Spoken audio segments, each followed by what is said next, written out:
In this world where everything seems to be going sideways, when you need things set straight, Zanna Coffee Straight Shot Espresso. Start your day with a bang. The best organic and GMO-free coffee beans from around the world to amplify your senses and enhance love for life, liberty, and the pursuit of happiness. Zanna Coffee brings you happiness in every cup.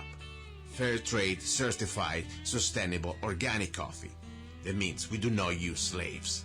Free Zanna songs with every coffee bag. Find Zanna Coffee at www.zannacoffee.com www.zannacoffee.com. Don't be cheap. You deserve the best. Get Zanna Coffee at www.zannacoffee.com.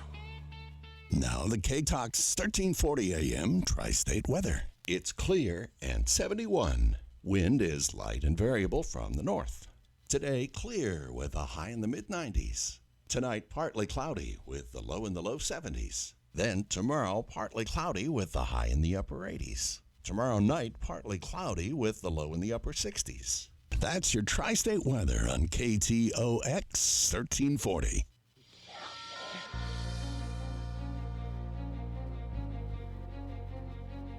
Freaking out, man. You can't handle the truth.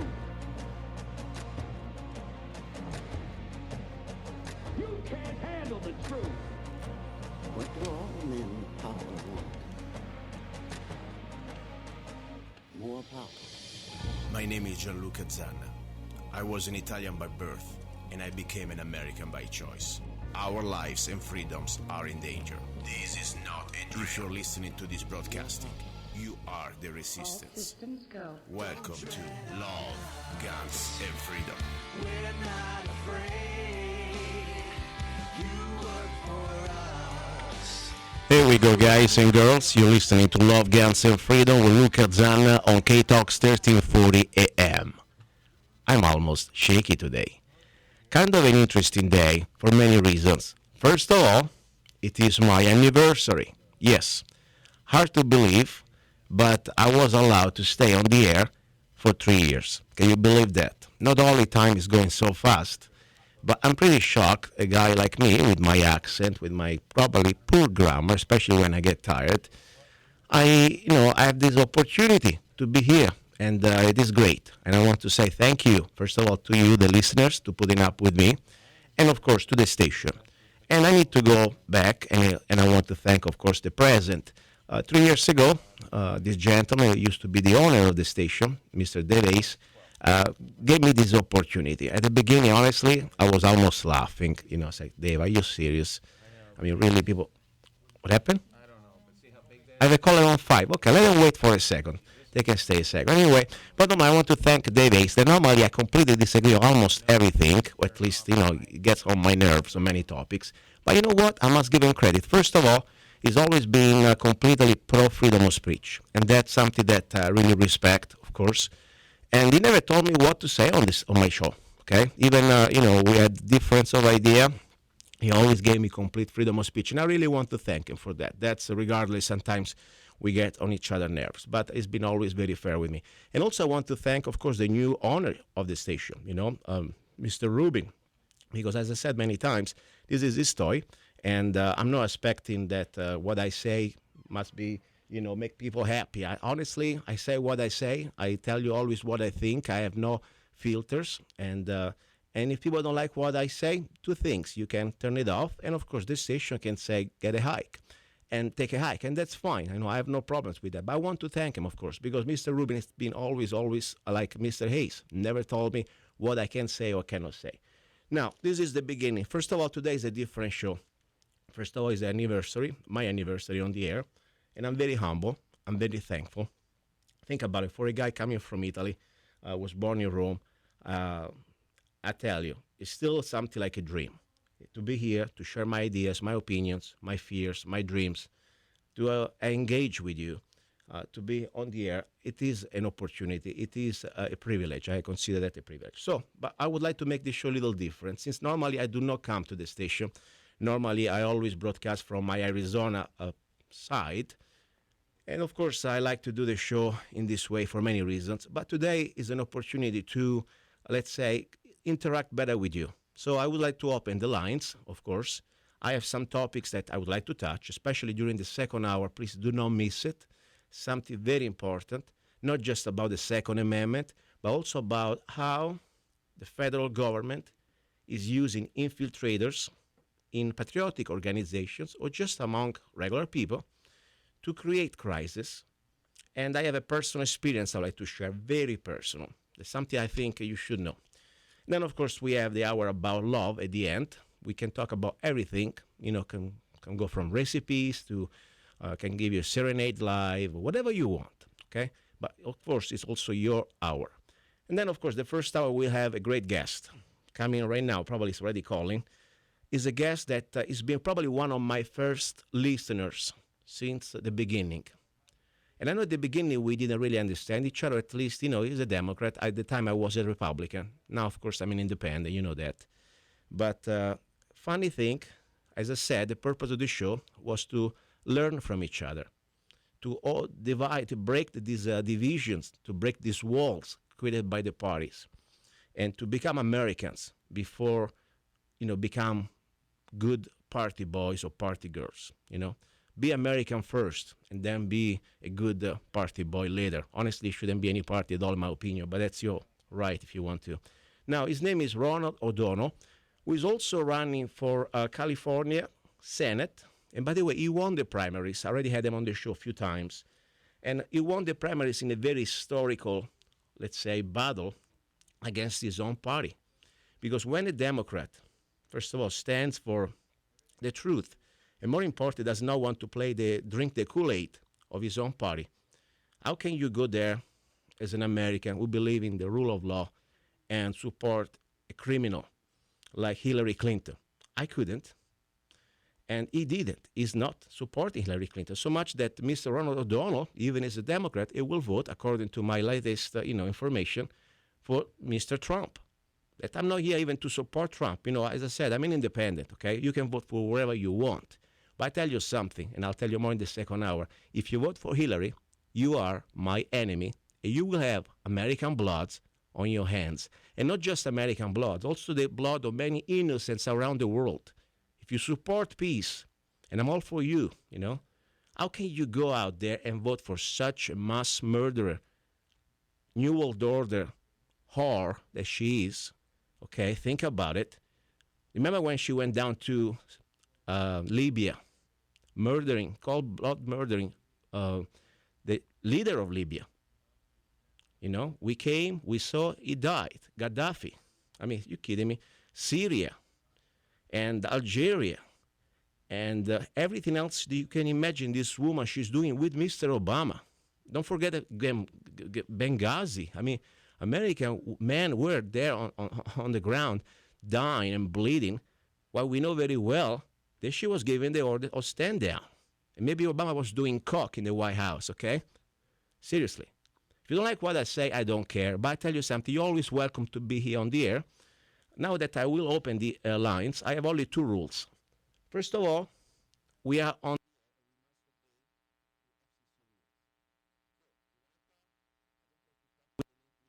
line. You're more than welcome, I'm not exactly Mr. Shakespeare. But at least speak with the condition of family language. So do not use any cuss word. Otherwise, you will be terminated. If you want to call me, if you say that I have something negative against me, that's more than fine. I ask you only one thing, though. Articulate your concept. If you want to say that I'm an idiot, fine. But just tell me why I'm an idiot. That's the only thing I ask you. Number 3, please, we don't talk about in the show about Kardashian or football or any other thing, okay? There is other shows you can do this type of stuff. Now, do we have somebody, I think, already on the line, right? Bring him in, please. Who is there? Oh, this is Ron O'Donnell, running for California State Senate District 23, and honored to have the opportunity to call into the 3rd anniversary of the Love, Guns, and Freedom radio show, Luca, Zanna. Ronald, it is my pleasure, my friend. I still remember your first phone call when you call on the air, and I was here, and I was kind of fascinated that I had a listener say, "Wow, somebody's listening to the show." And you came out, and you remember the phone call, by the way, when you call in about the song "Don't Tread on Us." Yeah, I love that song. I bought this song, in fact, and I passed it out. If you recall, I asked you to send me, 10 of them, and I sent them up, and I gave the song "Don't Tread on Us" to the leaders of the Democratic Party at the statewide convention last August in 2015. Wow, time's flying, huh? Yes. And passed it out to Nancy Pelosi and Kamala Harris and everybody that would take one. I just said, hey, you got to listen to this guy's music. I used to play in a band, and I wished I could play like that. I can't. It's beautiful. I hope, I hope you during the show play the tune. You know what? I'm going to right now celebrate before, I want to drink now a little bit. I brought a beautiful bottle of Prosecco. And by the way, I invite everybody in the station here. If they bring a glass, I will share, okay? I promise I'm not a greedy bastard. I will share my beautiful Italian Prosecco from Treviso. Just bring a nice glass. Yes, I think we should do that right now. First of all... for me, on the third-year anniversary, because this is what brought us together, and I think I'm going to pour me a little glass of wine while I'm listening to it. Okay. I have that option right here now. There you go. So let's do it together. Come on, you got your wine going. I got my Prosecco. Anybody around would like to enjoy a little bit of glass of Prosecco with me? I have it here. Okay, then we have the song going. 1 second. Here we go. Back. And that's Don't Tread on Us.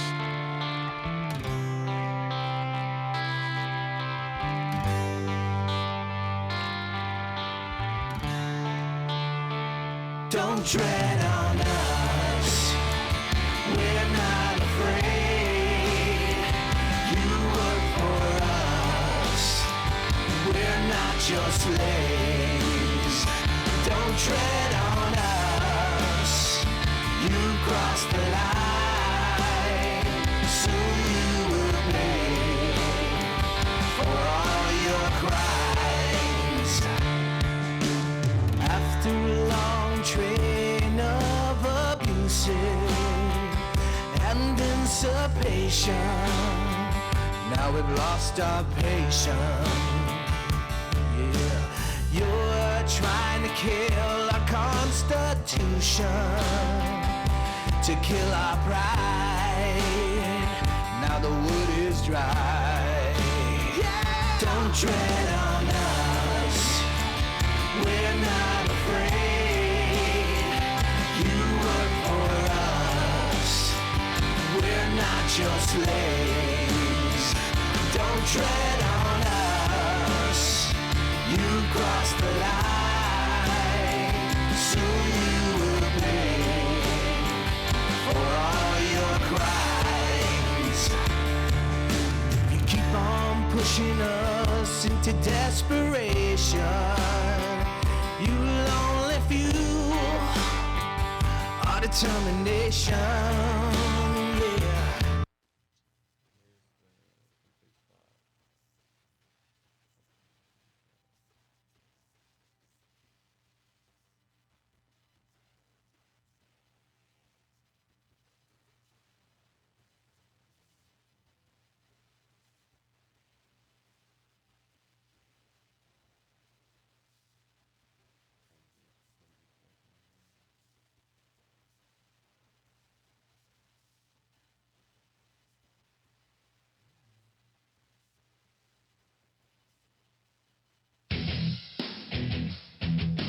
Combining enthusiasm and savvy experience, Hydrographics and BS Arms at 5010 Highway 95, Suite 26 in Fort Mojave is your location for custom graphics and complete firearms care. No weenie stickers here. Hydrographics can do cool custom design graphics and hydro dipping on almost any solid surface. So, whether it's a gun, a dirt bike fender, or something totally off the wall, bring it in and let Jed show you over 5,000 designs that Hydrographics has in stock.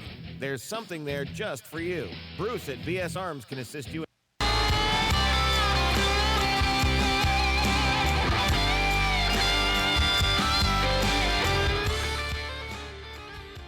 And that is Don't Tread on Us, music and lyrics by myself, Luca Zanna. Yes, Ronald, that song I think brought us together. And by the way, I must tell you, I always admit when I'm wrong. I remember when you were running for the first time for the same position that you're running now, the California State Senate.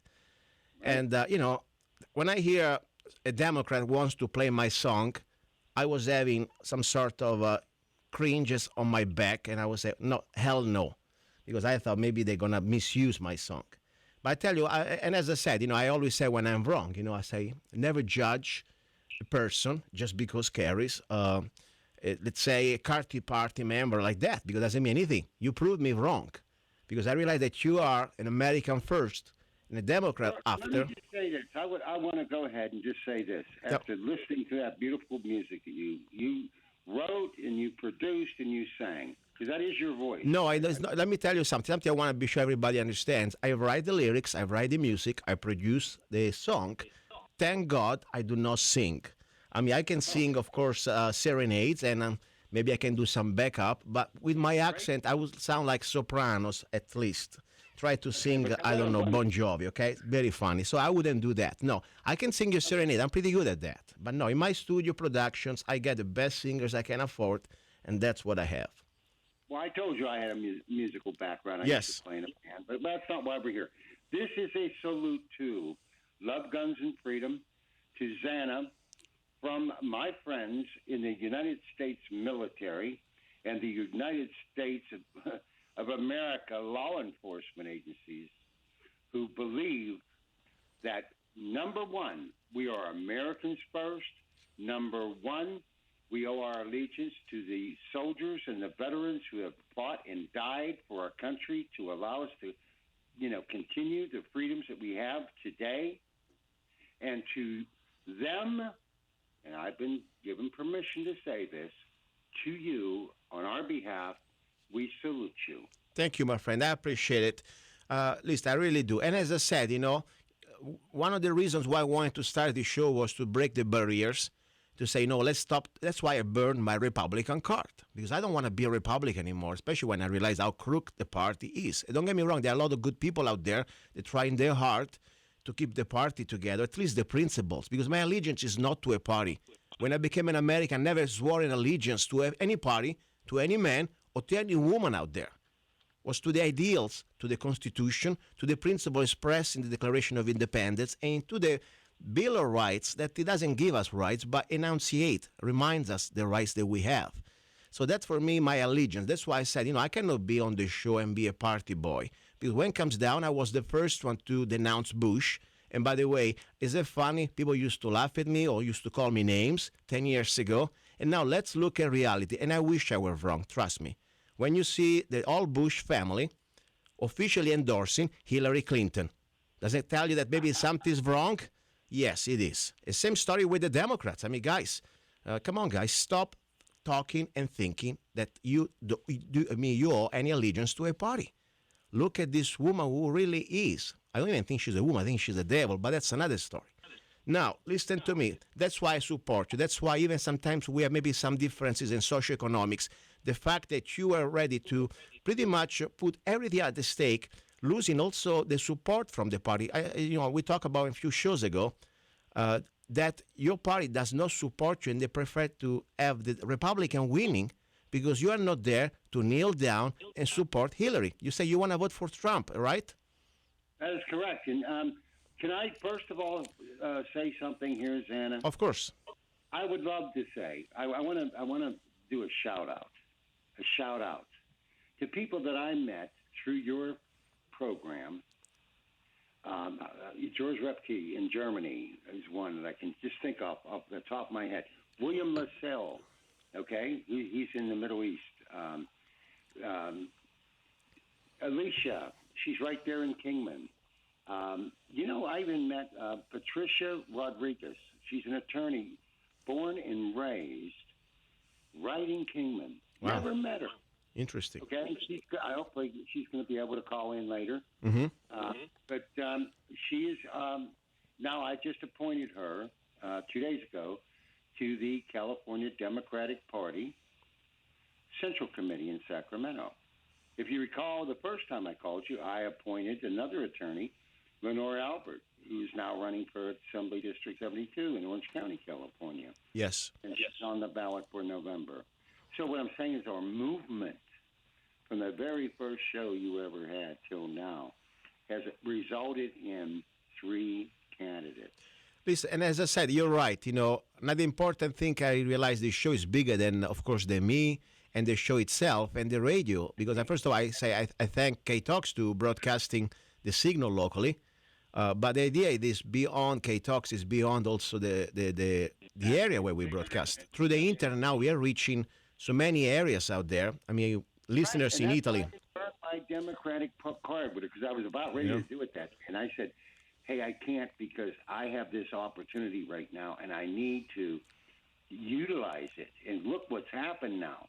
The movement has grown. Yes. Let me say something, Ronald. Let me say something. My point is this, I always say if you want to fix the machine, the car, you must be part of the car and you must get your hands a little dirty. So, I think I am the exception because, as I said, since I have a radio show, I wanted to be sure out there that I'm not here to take any sides but the truth, okay? So that I don't want to be anymore a Republican, a Democrat, or no, even libertarian. I'm an independent, really. I have no party. My allegiance is only to America and to the Constitution, as I said before. It's Constitution.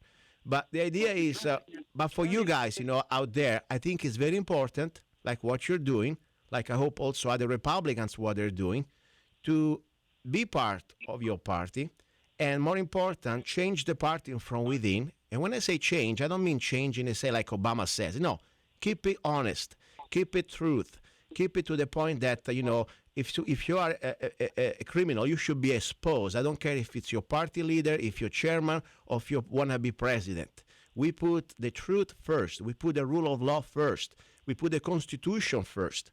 And at that point, people like you and other people in the Republican Party, we can definitely make, of course, somebody now, let's see who is interesting. Okay, let's Stay there. I'd love to hear it. Okay, this is very interesting. I have a call, by the way, that I will have later on. Anyway, no, this. Take it. I'd love to hear Let's see. these calls. One second. Let's see who is calling. This is funny. I like a live like this. Show. People Hello? are excited. Hey, Ed, I'm live on the air, just to let you know. Right now. Anyway, we're here. If you want to call us, by the way, let me give the phone number. Since you're here, you're listening to KTOX 1340 AM. If you want to call, 855-586-9134. 855-586-9134. And if you want to give me a call during the second hour, I appreciate it, okay? 855, I say again, let me say again to everybody. By the way, I say, guys, you can call, and I welcome everybody to call. And I really enjoy your feedback, even if you disagree. Honestly, especially if you disagree with me, I'd like to hear from you. One thing I said, only one rule. Please, we are on the air. We must comply with the FCC rules. So do not cuss or do not say any type of words that could be, give us a big fine. So we don't want that. And the second thing, please, let's keep the show on topic, okay? So love, guns, and freedom. This is not Kardashian. This is not football or other stuff like that, okay? They have other venues for that type of topic. That's it. So 855-586-9134. All right, Ed, hopefully I'll talk to you later, okay? Now, what we have? Somebody already? Wow, that's fast. Let's hear it. Let's see who is he. Who is there? Caller. This is Mr. Jared Fish. Okay, Minister, how are you? Hey, I'm good. How are you? Very good. Where are you calling from, Minister? I'm calling from Tehachapi, California. Wow, interesting. How did you find out about the show? I'm actually Ron's buddy. Okay, that's good. Ron, I'm glad you have a buddy there. You got the floor. Go ahead. So where were we at on this conversation? Because I just kind of called in. I was on the road. Okay, the conversation is, this is love, guns, and freedom. We talk about love, guns, and freedom, and right now we are bashing Hillary. Not because I want to bash anybody, but because the facts are that Hillary, she is a war criminal in my opinion, and she's part of the elite of the New World Order, and she's pretty much ready to continue all the crimes and corruption that her husband did when he was in office. So that's pretty much the topic, And I said, I don't care about Republicans. I don't care about. Hey, when I talk, about the case. wait one sec. About the case. Hey, one sec. When I talk, please let me finish talk, and then somebody else interacts. Otherwise, we talk over each other. So anyway, you can talk about everything you want related to the topics we have here. Of course, you want to talk about Ronald, you're more than welcome. I'll give you the floor. Go ahead. All right. Well, everybody that's listening, I just wanted to say thanks for listening, first off. Second off, Ronald O'Donnell right there, he's a good, upstanding citizen. He believes a lot of good things that, we need to get this country back on track, illegal foreclosures and guns. We need to re-weaponize our citizens instead of taking our freedoms away, especially in California. There's so many new laws that are being passed. It's really ridiculous. And me as a law enforcement officer, some of those rules do apply and some of them don't. So I can have different things that regular citizens can't. But really, it's pretty ridiculous. Just like the AR-14s or AR-15s, you got to have a bullet button in California, and other states allow it. And anyways, let me ask you a question. I'm so glad you called. So you are like a police officer, sheriff, deputy. What are you, if I can ask you? I actually work in the Tehachapi prison. I'm a peace officer through California as a prison guard. Okay. So interesting. It's funny because today I crossed the border, something that I try to do as less as possible. And when I crossed the border from Arizona to California, the first thing came out, the big sign, put your seatbelt right now. It's the law. So I was freaking out. Oh my God, because I always forget. And and I said many times, I understand the seatbelt can help you out, but that's my right to wear the seatbelt when I think is right. The moment that I have to think that if I do not comply with an order from the government, in this case, something about my body, I'm not endangering anybody else. Okay, I think that's the proof that we are slaves, and government, the state, owns, or at least claims ownership of our body. Because, never should be a law to force somebody to put a seatbelt or even a helmet. Even I understand can be very helpful for your health. Don't get me wrong, and your safety. But, people should have free choice. And, of course, with freedom comes responsibility. That's for sure. You better be ready to pay the bills in case you break your neck, okay?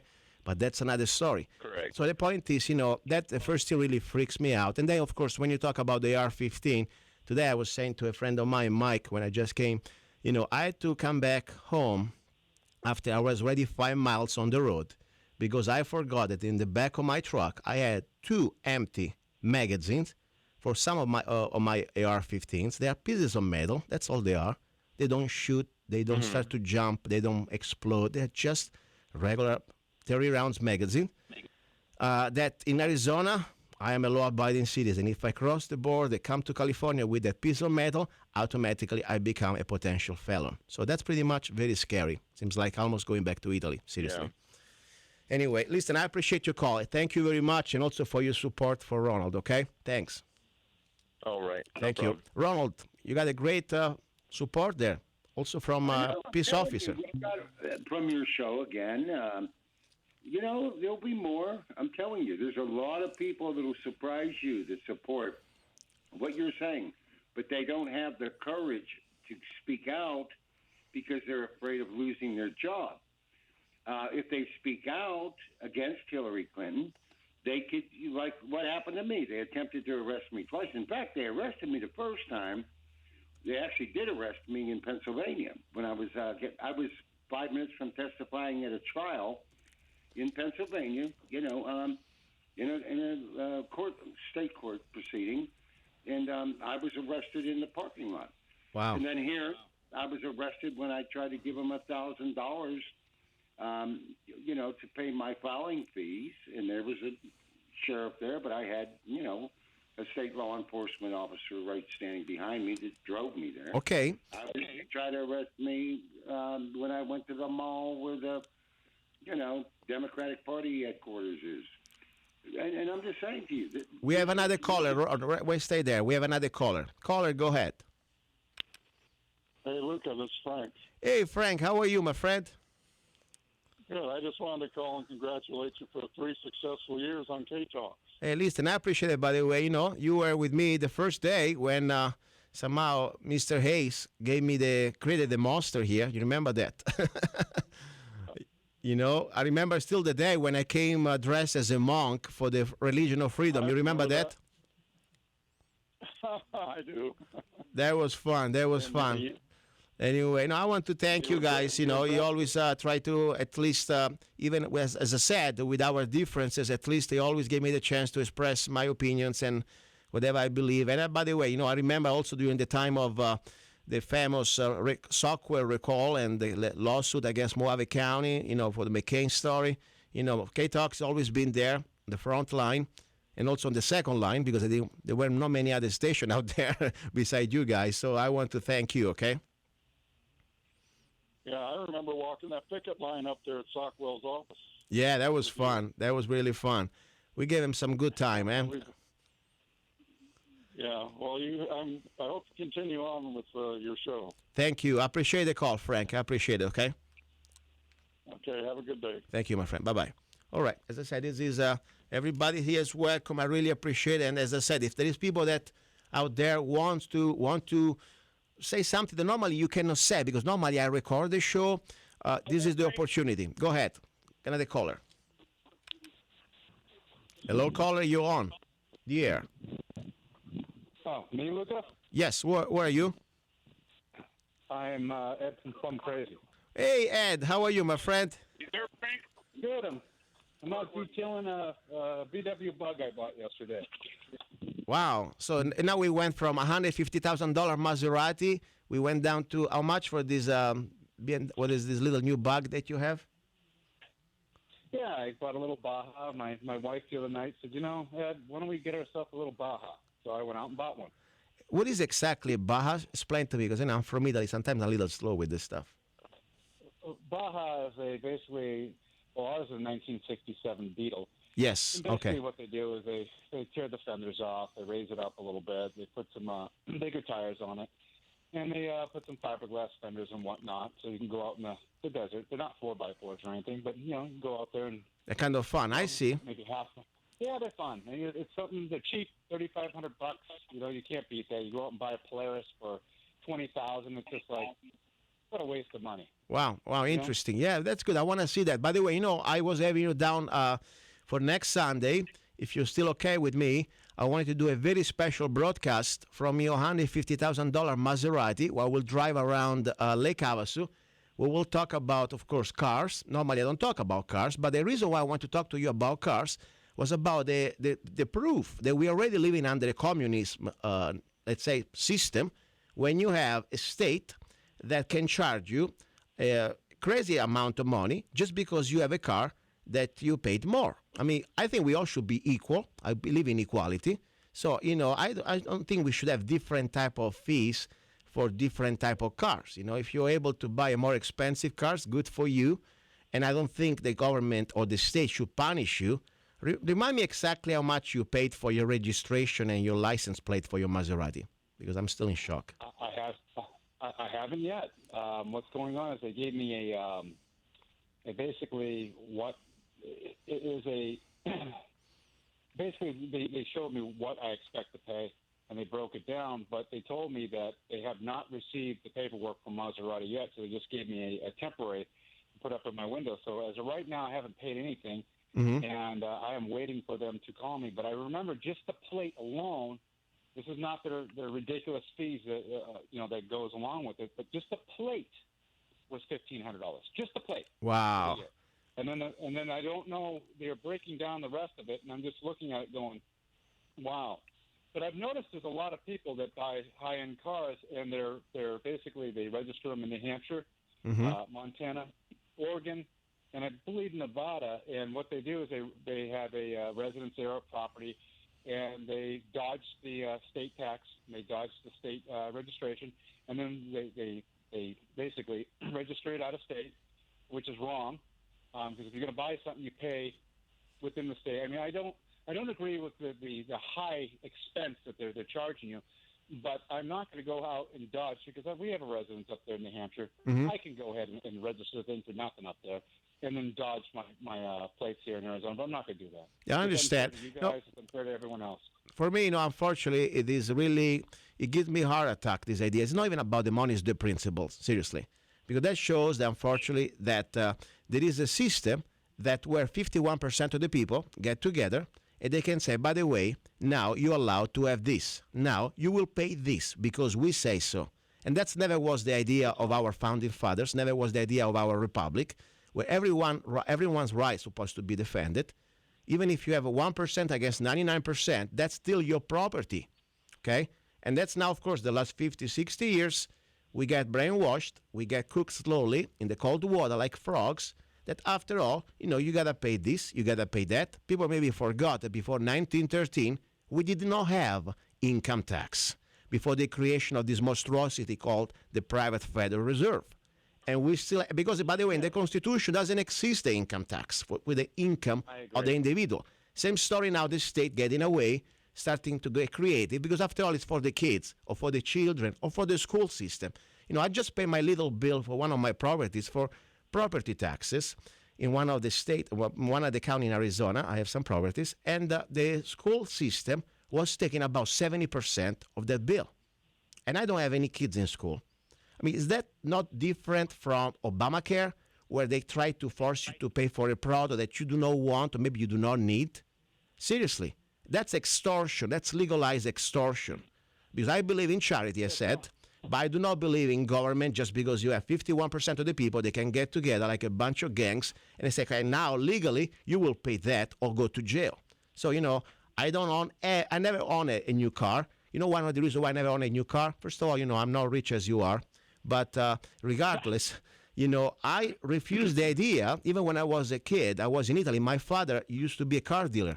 We owned the company. So I could have every car I wanted. But since I was 18, the idea that I had to pay every year that crazy fee, especially in Italy, is very expensive, to the state, just because I own one thing. I need to pay that fee every year. And, when the car is new and you pay much more, I refuse. It's against my religion. So that's for me why. But, I'd like to talk to you more next week. Hopefully we can have a nice ride, in your car. That would be a great conversation, okay? Yeah, that sounds fine. But remember, Luca. Yes. I'm basically just making it every week. That's like okay. Everyone else. We're all making it. We're all making it. It's all relative, You make it to the gas station. I'd like to add, how much you pay for? I'd like to add. Go ahead. It's every 2 days, $70. But anyways, what I want to tell you is what you were talking about. We don't really own our home, even if you paid cash for your house. Yes. If you did not pay the tax, your county taxes, whatnot, your property tax, they're going to come take your house. Of course, they'll lien it. Yes. And then if you don't pay, they're taking it from you, and they're going to auction it off. So you don't own anything in this world anymore. And that's disgusting. Like our sewer project here in Lake Havasu really, really upsets me. They forced me to put sewer on my property. I didn't want it, and they did, and it harmed our city. And it's just very upsetting. And same thing with the Obamacare that you were talking about. They didn't even read the bill to people. We shouldn't even abide by it. I agree. Everyone's afraid. I and agree. It's why it's important to have a good sheriff, because if a good sheriff would stand up for its citizens, people can all get together and say, we're not doing it. We're not doing it, and they're protected. But, that's another story I don't want to get into right now, but it's time to just stand up. That's it. And, we got to quit putting our head in the sand. I agree, Ed. You're not afraid. I agree, Ed. And I respect you for that, too. You're not afraid, too. And also your lady, she's always been out there. And I respect everybody out there who sticks for their beliefs, even if I disagree. Because at the point, we need to be at least have the courage of our own ideas. Otherwise, we're going to really become a bunch of cows. That's the reality. We don't want to have a nation of cows. I have people, sometimes I disagree, but I respect them. At least they make their case, and they are there, and they tell you where they're coming from. But for example, look at this, like Hillary, okay? That we know we have her on record, that she goes with Goldman Sachs and Wall Street, and she tells them one thing. And then she goes with the idiots out there that they still believe that Santa is in the sky and the elephants are pink, and she tell them another thing. That's exactly the type of politicians and also people that are really completely, I don't want to use the word hate, but I disgrace, really. Listen, Ed, thank you very much for the call. I appreciate it, okay? Yeah, it's good talking to you, Luca, and hope everyone's having a safe and nice weekend. Thank you, my friend. Thank you. Ronald, are you still there? I'm listening. I'm loving it. I'm just, I'm just sitting here enjoying every minute of it. All right, my friend. I'm here. I had to stop. My Prosecco is hot. It's great. Well, more people are calling. Let's see. Maybe somebody else that I missed. Let's see who is here. My brother Marco from Florida. Let me get my brother. 1 second. It's going to be fun. Hey, Marco, are you there? Aspetta, 1 second. We are live. Aspetta, 1 second. We're going to go now Italian here. 1 second. I'm going to make you laugh. Hey, Mexican can speak Mexican everywhere. We speak Italian. Marco, allora ci sei? Okay, this is my brother Marco, and he's not calling from Rome right now. He's in Florida, of course. But, Marco, can you speak English?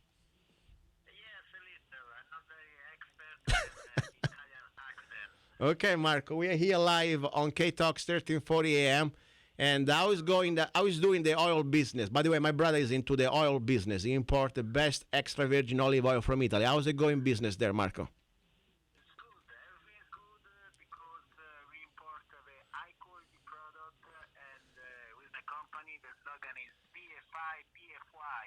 Okay, now I'm gonna charge you for this. From Italy, best for you. Keep in mind. Okay. They can't hear anywhere. Anyway, no problem. Marco, listen. Grazie, Marco, for the call.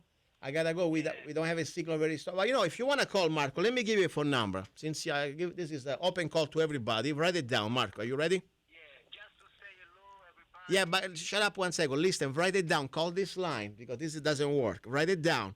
855. I can now. You can now? Okay. Next time then, no problem. Un abbraccio, un bacione. Ciao, ciao, Marco. Grazie, ciao. Okay. Now we had the exotic moment, okay? I never really speak Italian anymore, but with my brother and my mom. All right. So, Ronald, please continue. What we were saying, Ronald. What we were talking about is I was mentioning the fact that they tried to arrest me, and I mean these are the Democratic Party that tried to arrest me. It wasn't law enforcement. I just had a law enforcement official tell you he's my buddy. They are actually the people that do this are the operatives for the Democratic Party. That's why I don't even drive my car right now. I won't drive until after the election because I just know that it's going to happen and it's going to be an operative. And by the way, did I tell you that Hillary Clinton it was announced yesterday, transferred all of her funds from the Clinton Foundation, $1.8 billion to Qatar, the country of Qatar. Yes. And you know how we break news here? Yes, we break news every damn day. The first time we broke news was when I said Benghazi, Benghazi, Benghazi, and it just cracked Christian. What's her last name? Come on, Christian. I hope she calls in. Kristen Harper? Yeah, and she couldn't stop laughing because she loved that phrase, Benghazi, Benghazi, Benghazi. Well, now WikiLeaks just released that, oh, my goodness, what we said initially on this show for the very first time turned out to be true. Your breaking news and what we discussed on your very first show with me turned out to be 100% correct. Yes. Your show. We have another caller. Let's see who is it. Caller, go ahead. Let's see who is calling. Who's calling? Who is calling? Caller. Are you there? Hello? Hi. Who are you? I'm Debbie. Hi, Debbie. Where are you calling from? I'm calling from the Bullhead City area. Nice to meet you, Debbie. I think we never talked before, right? No. Okay, good. You got the floor. Okay, so just wondering if you had a chance to hear the show that was right before yours. There was a young lady talking about how in Australia that they had confiscated guns, and she was saying it was just they saw a problem with the mass shooting in 1996, and so they created they have a solution, and she seemed to think it was a really positive thing that transpired in Australia. So yes, since Yeah, I heard that. part of your Would you like my opinion on that? Absolutely. Yes. First of all, I always believe that nobody should be guilty for somebody else's sin. The point is the collectivist mindset that I should be punished because, let's say, for example, my brother ate the jam or the marmalade without my mom's consent. Now, tonight, everybody's going to stay without dinner. That's wrong. If somebody does something wrong, should be punished. We already have laws on that. Number one, mentality. That's the first thing. I'm for the individual. I think we have individual rights. Among those, there is life, liberty, the pursuit of happiness, and, of course, also the right to self-defense myself, not just against the criminal, because normally, look, today I have with me a rock. Can you hear that? Since in this state, unfortunately, I cannot carry my loaded Glock, I brought with me my rock. Okay? Think about how sad we are. In America, where I'm supposed to have the Bill of Rights, in the state of California is still part of this United States, in my opinion. As a law-abiding person, I'm afraid to even bring a slingshot, because that would be too dangerous, probably, and I would be tased on the spot. So I brought with me a rock. Probably that would be enough too. But the point is this one. We should never be punished for somebody else's problems or crimes, number one. Number two, the fact that they did this sort of a complete let's say, gun control doesn't solve any real problem. Because, for example, look in England right now. Let's look at numbers. Of course, first of all, I don't really care. I don't care if 99% of the people that want to take my rights, I'm still not going to give you my rights. It is my right. Like I have a right to freedom of speech, I also right to defend myself against the criminal and against the corrupted criminal government. That's my right. That's the Second Amendment right. Your right too, if you want to. You don't have to, let's say, exercise it, but you have the right. So the story is... I agree. I think that you hit the nail on the head there when you were talking about the collectivist mentality, because that same young lady was talking earlier in the show about how some other people of other races are completely justified in lumping all white people together just because they're white and demonizing them basically for attitudes that other white people might have displayed. So, again, that collectivist mentality popping out instead of us being seen as individuals. And what do you think of that? No, I think it's true. I don't believe in black life, white life matters. We all lives matter. I mean, we all human beings. That's what I believe. There are good people in every race. There are bad people in every race. There are good cops and there are bad cops. At the moment that you are a human being, you're corruptible. You can be. That's why we have freedom to choose. That's why I believe that, like, for example, with freedom comes responsibility. Yeah, as a gun owner, I know I'm responsible for every bullet coming out of the barrel. Me, nobody else. And if I make a mistake, the community shouldn't be punished. You shouldn't be punished. It's my fault. Same story with. Like you said about the marmalade. Yeah, I mean, come on. I remember stories. Thank God my mom wasn't like that. But I remember my friends. Oh, my mom last night nobody ate at home. Why? What happened? My brother stole the marmalade. And so what? You didn't steal it. What's your problem? That's exactly what we're facing today. And more important, I don't even believe these statistics because, for example, I read books, I read the news, and more important, I read the official documents from the government. In England right now, crime rates is skyrocketing. I mean, cops are not even allowed to have guns. And what do you think?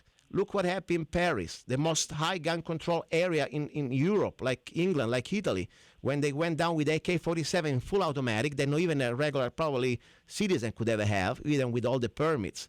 So the point is a bad person, a criminal, always can find a way to commit a crime, even if he has to go down to get a knife, a kitchen knife. So much now that in England, and I'm not joking, I'm not trying to be funny here, they try to pass a law to register butcher knives. Can you believe that? They're going to put a serial number. This is insane. Insane. Have you registered your rock? Yeah, I had to register my rock. It's here. It's loaded, by the way. Don't come close. Okay? I mean, probably I need to have a permit when I come with a rock in the studio here in California.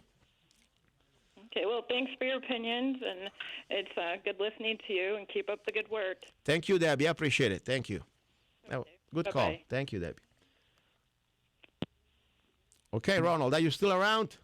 Of course, I'm loving it. I love these guests. Okay. I love the show. This is wonderful. Okay, listen to me. I stop at 2 glasses, and that's it, because I'm gonna now go through and relax, and I need to drive in a few hours. So, how many glasses did you get so far of wine? Honestly, I'm only a third through on the first one. Okay, so good. We're all clear. Okay, listen to me. You're gonna become, maybe, or at least you have the opportunity to become a state legislator for the state of California. By the way, I am so amazed and proud of you that you were able to defeat your opponent in the primaries with a budget of just $500. And you had all the Democratic machine against you. So you did an incredible job no matter what will happen. But bottom line is you have a chance also maybe to make it. Now, when it comes down to the Second Amendment, something normally that the modern Democratic Party, unfortunately, really forgot what is about the Bill of Rights, what means the right to the people, for the people to keep and bear arms shall not be infringed. What is your position? What would you like to do if you are elected to reinstate, hopefully, our Second Amendment in California? I was vacillating on the Second Amendment issue most of my life. You know, but when some guy, a Muslim, Islamic Muslim terrorist, walked into our local county, San Bernardino County School District here, headquarters, and murdered 24 teachers at a Christian, I'm allowed to say that, Christmas party, and those women, most of them were women, teachers that taught us autistic children and children with disabilities, were carried out to the morgue. I drove down to the morgue, and I realized that 24 were murdered, and another 12 were wounded, and there was no one in that room that was armed to protect them. That made my mind up.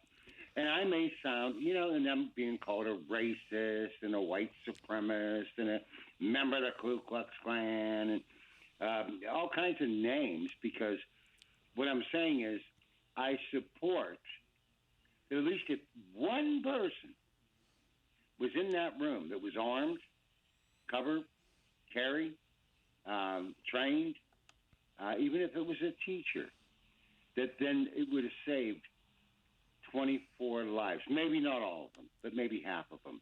But you know what? These are mothers of children. These are wives of husbands. These weren't just throwaway trash like Hillary says, the deplorables and white trash, she calls us. Yes. That's what she says about it. And on top, the don't even talk about it. Yes, and at least you have a chance. I'm not saying that the guarantees because you have a gun you're going to make it, but you have a chance. And more important, it's your human right. And as I said... Also, I believe, yes, we should train people to carry a firearm just like we train someone to drive a car. I understand. I would say that they should go through a class. They should be trained for efficiency, and then there's no problem. I can see that. But what I am 100% against is just the stripped-down violation of carrying, like you just mentioned, a little piece of metal that you find in your car, and all of a sudden you're a criminal, you're a felon. That is, there you go. You started out with, you're not allowed to swear. So yes. Okay, listen, we will talk more about guns during the second hour. You're listening to Love, Guns, and Freedom with Luca Zanna live today on KTOX 1340 AM. Second hour is going to be still open lines, but we will talk more about guns. And also a very important thing, we have informants, FBI informants among us. And I have one very close to me. Go ahead.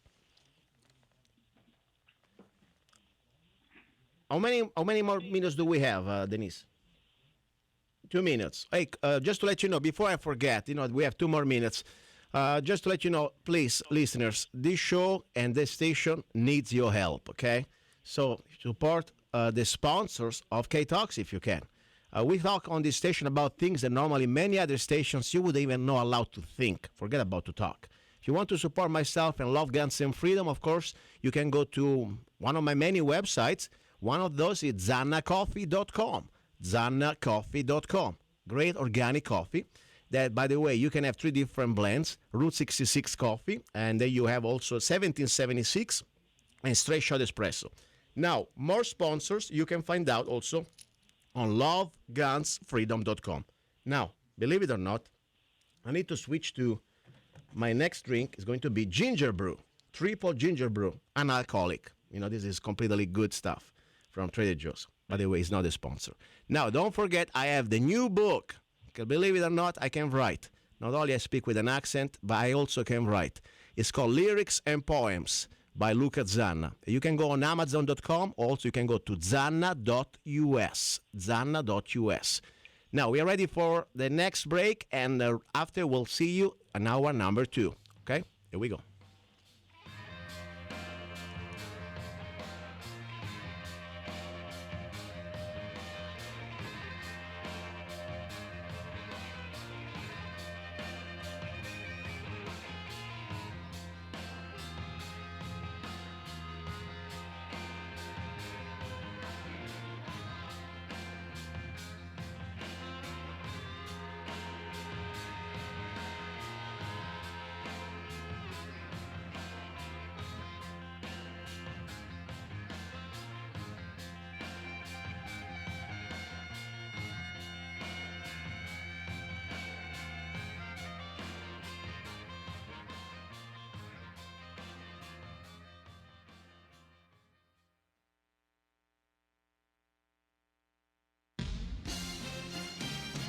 This is the Tri-State's original local talk station, KTOX, Needles, Bullhead City, Mojave Valley, Laughlin. A deadly California bus crash, fighting ISIS for Mosul. I'm Ann Cates. The California Highway Patrol and federal transportation experts are investigating after a tour bus crashed into a tractor trailer just north of Palm Springs, killing 13 and injuring 31. Correspondent Kyung Law. At this point, they still do not have a cause. The CHP and the NTSB are both going to be investigating. We do know that this 1996 passenger bus was inspected every single year, last in April 2016, and it does not appear that there was anything unsatisfactory about those inspections. Kurdish forces are closing in on the Iraqi city of Mosul as the battle to drive out ISIS continues. Correspondent Nick Payton-Walsh. I know a lot of ISIS are still holding out there. A lot of towns have been pushed around or partially cleared, but there's tunnel complexes, mines that are really going to make things hard for refugees coming out, but also the continual resupply of security services inside those areas. S&P futures up 3, the NASDAQ futures up 6. I'm Ann Cates. AT&T is buying Time Warner as part of an $85 billion deal that could shake up the media landscape. Correspondent Christina Alessi reports the Senate Subcommittee on Antitrust has issued a statement on the merger. We've carefully examined the consolidation in the cable and video content industries to ensure that it does not harm consumers. An acquisition of Time Warner by AT&T would potentially raise significant antitrust issues, which the subcommittee would carefully examine. The price of gasoline is inching lower, down a few pennies to a national average of $2.25 a gallon for regular. Industry analyst Toby Lundberg says the decline is circumstantial. Ironically, it's not because of crude oil prices, which are the dominant mover in gasoline prices. Crude oil prices are up, but refiners have not had a chance to pass those through into the gasoline market. The most expensive gasoline in the country is in San Francisco, where motorists pay $2.78 a gallon. The cheapest is in Tulsa. I'm Ann Cates.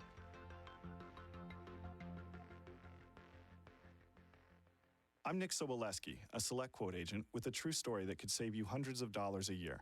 A woman named Linda just called. Her husband, Ray, has a $300,000 group life insurance policy, but is changing jobs and can't take it with him. Well, I impartially shopped the highly rated term life insurance companies we represent and found Ray, who is 41 and takes medication to control his cholesterol, a 10-year, $500,000 policy for under $26 a month. That's almost twice the coverage for less than half of what he had paid. If SelectQuote hasn't shopped for your life insurance, you're probably paying too much. For your free quote, call 1-800-613-6574. That's 1-800-613-6574. 1-800-613-6574. Or go to SelectQuote.com. We shop, you save. Get full details on the example policy at SelectQuote.com/commercials. Your price could vary depending on your health, issuing company, and other factors not available in all states. Hey, you. Yes, I'm talking to you. You deserve a break. Enjoy a moment of indulgence. It's time for Zanna. Coffee. Guilt-free pleasure. Zanna Coffee is the organic coffee to amplify your senses and enhance love for life, liberty, and the pursuit of happiness. Only the best organic and GMO-free coffee beans from around the world that I selected. Zanna Coffee brings you happiness in every cup.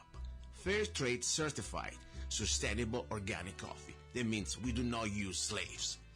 Free Zanna songs with every coffee bag. Find Zanna Coffee at www.zannacoffee.com. www.zannacoffee.com. Get your coffee bag now. Don't be cheap. Life is too short and you deserve the best. Zanna Coffee.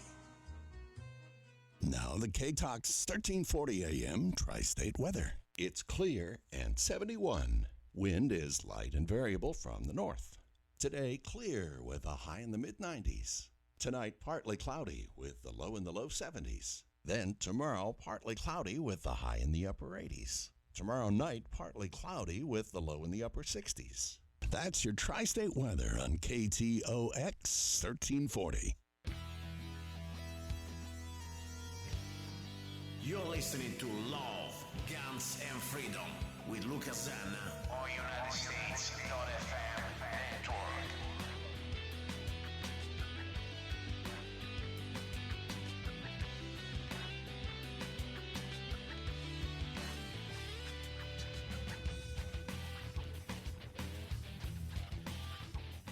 Here we go, guys and girls. You're listening to Love, Guns, and Freedom with Luca Zanna on KTOX 1340 AM. Second hour, the hour about guns. But today, as I said, it's going to be, of course, a little crazy hour. I'm live here from the station. And one thing normally I'm not able to do when I produce my show on the other side of the river, in Arizona, where I live, I don't really do live calls. Today we can. So that's beautiful. I'd like to hear from you. I said before, it's only one rule. There is not many rules here. We do not screen the calls. We do not hang up on you if I don't like your voice. I don't even care if you want to say bad stuff about me. I don't. All I ask is one thing, though. We have to obey to FCC rules because we are on the air. So if you call, please, you keep your language family-oriented. So do not use any word that could be, let's say, censored by FCC. That's pretty much the only rule. And second thing, if you want to say criticism, that's fine. I welcome it. Just try to articulate, okay? No name callings without any type of reason, if you can. That's it. And, of course, let's talk about guns now, okay? I don't want to hear about stuff like the weather or other things like, I don't know, football, okay? All right. Now, first of all, is Ronald around? Ronald, are you still with me? Ronald O'Donnell. I'm enjoying the show, and I'm here. If anybody wants to talk to me, I'm sitting here listening. Very good. And by the way, I would like to remind this. I gave the chance also to the competition, to the opponent of Mr. Ronald O'Donnell, who's running for the same position, California State Senate. Which district, Ronald, please? Remind us your district. Well, we're San Bernardino County and Riverside County in a very, very small fragment of L.A. County. And we basically are the counties that abut the Colorado River. Okay. So you're running again. Let's say the name. I have no problems. Honestly, I like to hear the name. What is the name of your opponent in the Republican Party? His name is Mike Morrell. Okay. He is a lifelong candidate, and he spent his whole entire, career running for office. Okay. He's one of them. The professional politician. That's what he's about. Okay. He's a Republican professional. And the banks funded him $1,000,000. Wow. So let's remind 1 second the story here. How much do you have in your official campaign budget, campaign treasure chest, war chest? I started with $500. I'm nickeling that down, by the day here. So that's it. You got under 500 now. It's I don't know. Maybe Okay, so you still. I mean, what you did during the primaries when you defeated your opponent in the Democratic Party is still amazing. You know, you with the same $500, you really did great job. Now let's see if really we're gonna have this battle against David against Goliath. It's gonna be amazing. As I said, regardless, I'm proud of you because you're trying. And I would like to say to the opponent, please, you're welcome to be on the show. I will give you the same time that I gave to, of course, today to Ronald. So I'll be happy to have you both. Now, we're talking about the second hour. It's about guns. And we were talking about, of course, the right of an individual, even in California, to own, not just to own, but to carry also that gun. Because it's not just to have the gun and leave it at the house, okay? The right of the people to keep and bear arms. Even an immigrant like myself can get it, okay? Keeping and bearing arms means that I can bear it with me. Because if the gun is at the house, I don't need it there. I need it with me. I need it with me in the car, in the truck. I need it with me at the post office. I need it with me at the restaurant. And, of course, training, it's very important. I believe that the first thing we should be reminded, the general law, we have right until we infringe on somebody else's rights. So, for example, I want to be very fair. I am the first and most critic of people, gun owners, who give the bad name to the rest of the gun owners. Because the first thing, yes, you have that right. But you do not have the right to be an arrogant, irresponsible person. Because, as I said, you are responsible as a gun owner for every round, every bullet getting out of the barrel. Not just to yourself, but also towards others. Even I don't believe that's supposed to be, my opinion, mandatory anything, because after all, they always can find a way, of course, this is my opinion, always they find a way to somehow legislate and put rules and regulations, and also, of course, fees, because, they can put fees, $1,000 class you must go through. Not everybody can afford a $1,000 class. But at the same time, I believe, yes, you're supposed to be a proficient and safe gun owner. Because otherwise, you're going to be a liability to others. And I give you this news, Ronald. Let me read it to you. This is from Kingman, okay?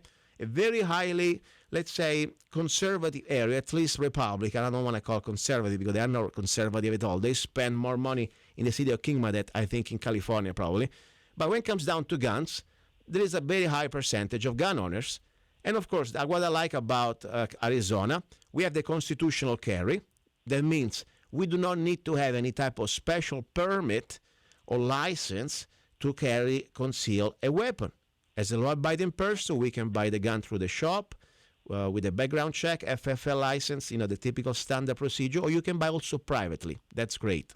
But also, I would like to say, you can have the gun without any type of training.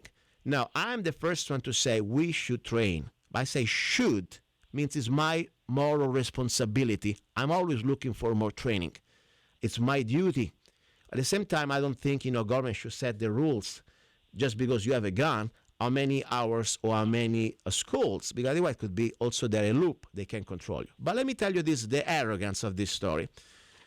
This is from the Kingman Daily Miner. A man was hospitalized due to a firearm mishap Monday night. There wasn't a mishap. That's called negligence, okay? Mahomet County Sheriff's deputies responded to a residence in the 1300 block of East Avenue about 7 p.m. when they found Mr. Jamie Patterson, 67, of Kingman, that accidentally shot himself in the calf. There is no accident, and I tell you why. Investigation determined that apparently Mr. Patterson was sitting on the couch, loading and unloading his .25 caliber pistol when a bullet got stuck in the chamber and the gun went off. No, the gun doesn't go off by its own.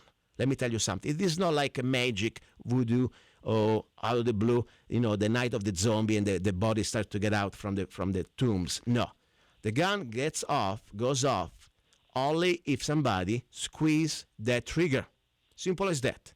So my point is this, thank God this man didn't have, any type of more dangerous injuries. He was just shot in the calves. But more important, he didn't hit anybody else. But let me give you just a refresher, And as I said, I'm not here to preach. I'm not here as an instructor because I am not. I'm just what I call myself a diligent professional student. That's what I am, okay? The moment that I decided that I want to carry every day, I'm here in America, in the state of Arizona. Since I moved here 12 years ago almost, I always carry my handgun on me and a rifle in the truck. But since I made that decision, I always wanted to thrive, to achieve better training. Because it's not just to be great at the show, at the range. No, this is about for being responsible, to be also not a liability towards others. So let me tell you exactly how many basic rules, in my opinion, according also to the industry standard, this gun owner completely disobey. First of all, every time you handle a gun, we should always start with a chamber check. Because you just remove the magazine, you think the gun is empty. Guess what? May be around in the chamber. So no matter if somebody hands you a gun and somebody, hey, I already checked it, don't care. You must, it's your responsibility to check the chamber. Because I see many, many times that the people that were handling a gun and they thought the gun was empty, but they forgot the round in the chamber. If you do not do like almost, some people I like to pray before I had lunch or dinner or whatever, you must do your prayer before you eat. You don't have to do it, of course, if you don't believe it, but that's not the story. The point, you check your chamber before you handle a gun. Number one, so he did not check the chamber. He forgot the round in the chamber. Number two, one of the most important basic safety rule: never muzzle anybody or anything unless you want to destroy it. So even, let's say, this is so sad. I go to gun shows, and I go sometimes to, let's say, for example, to gun shops, and I see this gun going around with this barrel, the muzzle of the barrel, pointing at everybody. I really freak out. I don't care there is even a flag. I don't even do that with a plastic gun. I don't even like to muzzle a toy gun. For me, a gun is something very important. It is not a toy. But anyway, the point is, what he broke, another law, this guy, he muzzled the gun, a part of his body. Think about it, if he just obeyed this law, this rule, he would have not shot his calf. Number three, never put your finger on the trigger unless you're ready to shoot at your own target. How many times you see people that they like to touch the gun and they have the finger on the trigger? No, that's completely another thing that can be avoided. So think about 1, 2, 3, 4. You have to break all the 4 rules. So that's why I really believe it is our, moral duty and also legal. I tell you, you're responsible legal, civilly and criminally. If you commit a mistake like that, that's not a mistake. It is a negligence. So yes, I think really we should have education, like they do education at school. Let's give gun education. Let's try to incentive, people to be good citizen and responsible citizen.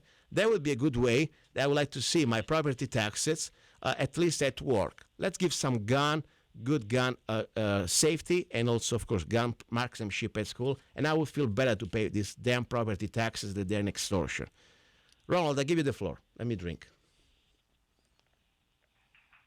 Well, the gun extortion goes and extends all the way to California in the referendums that are right now before the voters here in California, which is all anti-gun. It's just pathetic.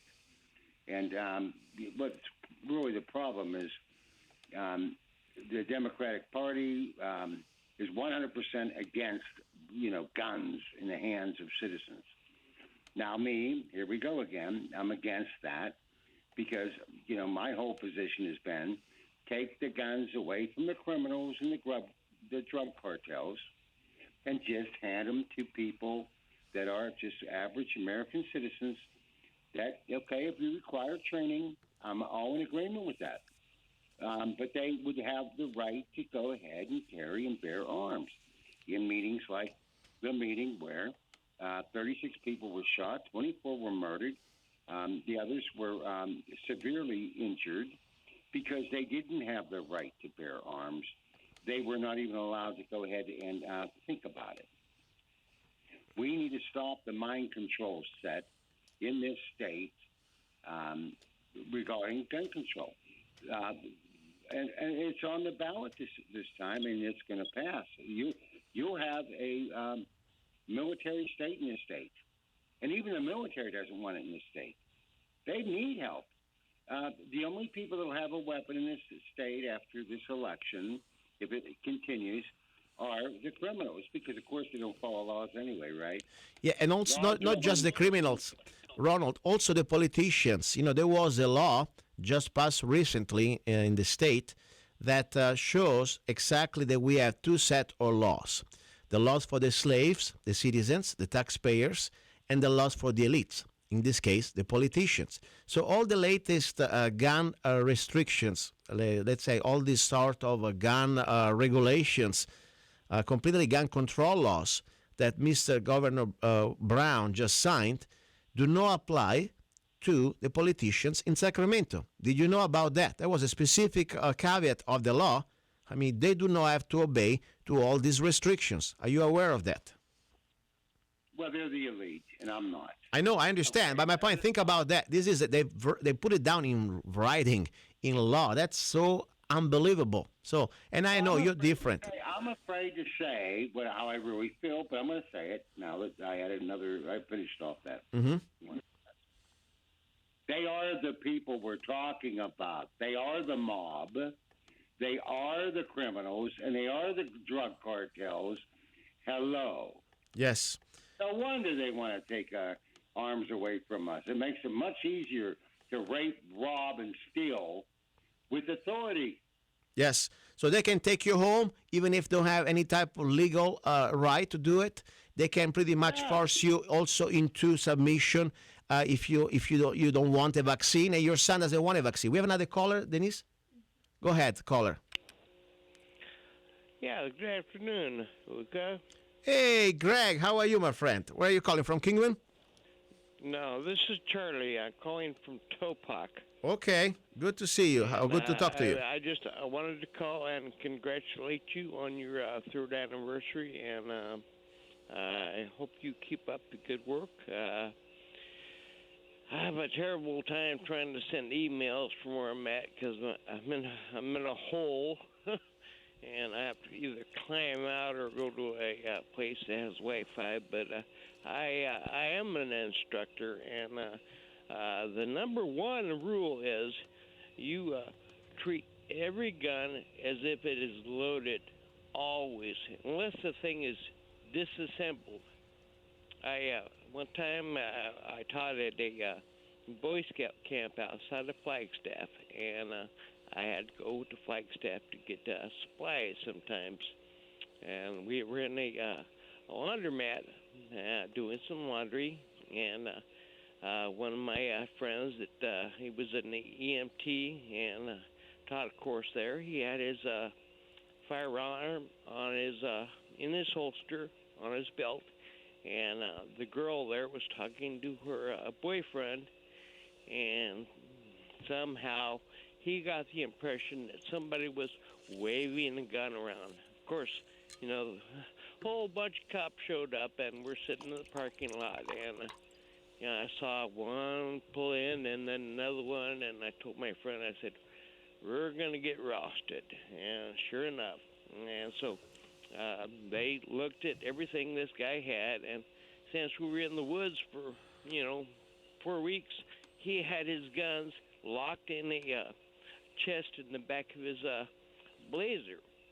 And this cop had this pistol that he had just gotten for his birthday, and he's swinging this thing around, and I kept dodging and stuff. The guy goes, oh, don't worry, it's not loaded. And I said, I don't care. Don't point that at me. Mm-hmm. This was a cop. Yes. And so it's, you have to remember that. If it is, unless it's in pieces, the thing is, you consider it as being loaded. And if you do that and keep your finger off the trigger, nobody is going to get hurt. Exactly. They keep putting these PSAs on, to make people feel good, Mm-hmm. Lock up everything and whatnot. But how many times, do you hear about people, accidentally shooting somebody else, or I mean, it happens, but not very often. But they try and make it sound like it's an epidemic, just like Zika. How many times have you heard about Zika lately? Oh, yeah. And by the way, we know very well that also was created in the lab, and there is part of the Rockefeller Foundation behind. They own the patent. And also about the Zika in Florida, state of Florida. I got my brother is there. The governor's wife, they found that she has a direct interest in all this aerospraying for eradicating the mosquitoes that they're supposed to have the Zika. So they make money, and meanwhile, when the cities like Florida, like what is the name? Not Tampa, Miami. The mayor started to complain because you're destroying not just the tourism and the economy, also you're spraying our citizens without any type of logic, giving a bunch of only God knows what type of pesticides to eradicate some flies. Yeah, exactly. And meanwhile, the governor declared state of emergency, or at least declare some sort of a martial law. And in Florida, everybody must comply with whatever the governor says. So it's part of the scam. Listen, you're an instructor. Do you teach where? At privately, or you have any type of range where you go to teach? Well, no, I privately, except for the 2 years I taught at the Boy Scout camp, and actually I found teaching 12-year-olds that had never handled a firearm to be way easier than teaching adults. Yes. Because they didn't have ingrained bad habits. And also the only ego. one that they had, that it was don't get me wrong, it was very stressful. These kids had the bad habit of when you speak to them, they'd turn around and have the firearm in their hands, and they'd be pointing it at you, and had to break them with that. Now we taught. It was like a rule for a rifle. We used a single shot 22s. Okay, but I made everybody that took my class. They all had to shoot the 12 gauge at a water jug that I'd fill up and hang out where the targets were, just so they would understand. Because shooting the 22 is almost like a BB gun, Yeah. And I wanted them to understand that, hey, that 22 does the same thing as that shotgun. And by the time I was halfway down the line, these kids were going, oh, I don't want to do that. And it's like, do you want to pass? Yeah. So, and one other thing is, I hate it when they call the Bill of Rights, they talk about amendments, because there are a lot of amendments. And people go, oh, well, we need to change this amendment. No, the Bill of Rights is sacrosanct. It was the price that the states demanded to sign the Constitution, and the first 10 cannot be changed. I completely agree with you, because the point is the Bill of Rights and the Constitution doesn't give us any rights. It just reminds the government that we have rights. They come directly from God, if you believe in God, or they're completely inherent in your humanity. The moment that you are born, you have those rights. Government, after all, is created by us. That's right. Well, like I said, I wanted to congratulate you. Thank you. I promote your show. I get on a lot of nationally syndicated shows, and especially your interview with Mr. Kokesh. Very good. I appreciate it. To mention your show. Trust me, I'm not a sycophant, but I believe in what you're doing. I support it, and hopefully I can get my email thing sorted out, because I would like to discuss issues with you. Very good. I appreciate it. Thank you very much. We have another caller on the air. You're listening to Love, Guns, and Freedom with Luca Zanna. Caller, you're on the air. Go ahead. Hey, Luca, happy anniversary. Happy anniversary. Thank you. What's your name? Yeah, Luca, this is Neil over here in Golden Shores. Hey, Neil, how are you?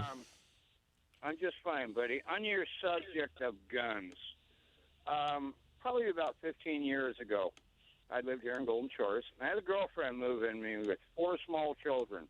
Her youngest was 3 years old. Her oldest was 7 years old. Mm-hmm. And probably at least once a month, I would go out here in the desert outside of town here, and I'd probably once a month shoot off anywhere between 500 and 800 rounds between my 9mm and my 45 auto. And I would take my barbecue and my girlfriend and the 4 kids, and I taught these kids about guns because I didn't lock my guns up. My guns were in my nightstand drawer. All those kids knew where my guns were. They knew where they were loaded, and they weren't curious about my guns because when I went out in the desert shooting, even if I only put one round in at a time and stood behind them and held their hands, I let them at least feel what that gun felt like when it went off. Mm-hmm. So they weren't curious. They knew about them. They knew that it could kill you. So I never had to worry about those kids messing with them because it's not that like I had guns in the house and they didn't know it and then they'd find them and they were curious. They knew what those were. Yes, no, I think it starts with us, the family, the father, the mother too. That's why I had, for example, let's say last Sunday, I guess, this other lady on the show with me because I believe the woman has a very important role to educate not just the children of the family, but also our next generation. The father, of course, is the person that's going to be probably the role model. But at the end of the day, remember, the wife is going to be mostly, probably, hopefully, the person that's going to take care of the kids while the husband is going out working, or at least, that's normally what used to happen in a regular family. So she spends more time than the man with the kids. So I think it's very important for 2 reasons. First of all, for self-defense. If the husband is out working and the woman is alone at home or even just at the parking lot shopping, she better has, in my opinion, a gun. She knows how to use it to defend the family, the kids, and herself. And number 2, it's good to see that the gun culture doesn't just apply to the guys, but it's an American tradition. It's also our right. And I think the woman can be a very important role to also learning and sharing these skills. Yes, and when she first moved into me, not only did I take the curiosity out of the children's mind, mm-hmm. she went out and I taught her how to shoot. And back then you had to have a concealed weapons permit. Yes. And I gave her the money and she went down and she got her concealed weapons permit. And every time she went to Walmart, wherever she went, she had a loaded gun in her purse. And, yes. And the stuff about telling everybody to lock your guns up if you're not using them, so nobody can get to them. How many times over the last 2 or 3 years, Luca, on the news have you heard about some young teenager mm-hmm. being home alone and somebody broke in the house, and because they knew where the guns were at in the house and they were able to get to them quickly, they were able to shoot and kill the intruder and save their own life. Yes, and I agree with you. There is also another important thing, not just for the kids, but also for the adults. Think about it. Now, there are some states that try to pass laws that if you are home, like I think in San Francisco, they just passed a city ordinance, your gun must be locked.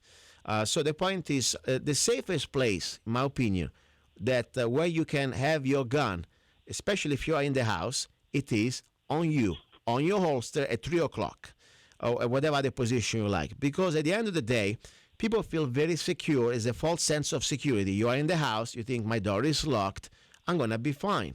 Guess what?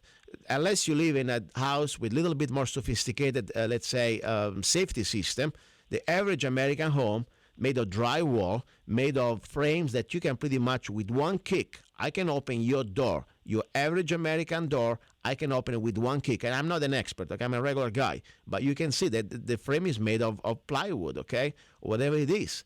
Yeah. So the point is you have between 5 to 6 seconds, if you're lucky. If you're close to the main door, you have even less. If somebody is really dedicated to having home invasion, can be in your face in less than 6 seconds. So the time that you react, you're shocked, and you start to have a plan, your gun probably is in the safe that normally you must put it because the state says so. You're not going to have a chance to get your gun. So the best on top, remember, if you have it on you, nobody's going to touch it. Okay, that's the bottom line. Beside yourself. So I really believe it would be a good, especially for the Californian people, that, your home, you still can have a gun in your home. Don't have it in the safe, in my opinion. Have it on you, of course, always with the training. Because if there is an home invasion, it takes you less than 2 seconds or 1 second for me to reach my gun and deliver whatever I need to do. But if you have it in your safe, it's going to be almost not good. That's the bottom line. Listen, I appreciate your call, okay? Thank you very much. All right, Luca. Bye-bye. Thank you. That's good. I like to talk to people that normally I cannot talk. I really appreciate it. And I want to remind you the phone number out there. This is a kind of a unique day. Normally, I broadcast from Arizona, and I don't really go live. I produce the show during the week. So today is a great opportunity to know each other. Phone number 855-586-9134. Now, this is the hour about guns, the second hour. I promise, and I will, of course, comply with my promise, to talk today about something very important that is beyond guns. Talking about infiltrators, or at least a person that used to be a very good friend to me, that we just found out that is an FBI informant, according to official documents from the trial in Oregon against the bandits. And I will talk about this between this hour and the final hour. So do not go away, because now, meanwhile, I keep accepting calls. Come on, caller, go ahead. Oh, is that me, Luca? It's you. What's your name? Yes, my name's Ken. Yeah, everybody knows who I am. But anyway, my son lives in Houston, Texas, and just 3 weeks ago he had a break-in. He has concealed weapons permit, has one in his car and one in his safe in the house, and two guys broke in his house while he was there, and his gun was in the safe and the other gun was in the car. Wow. Now, how do you like that?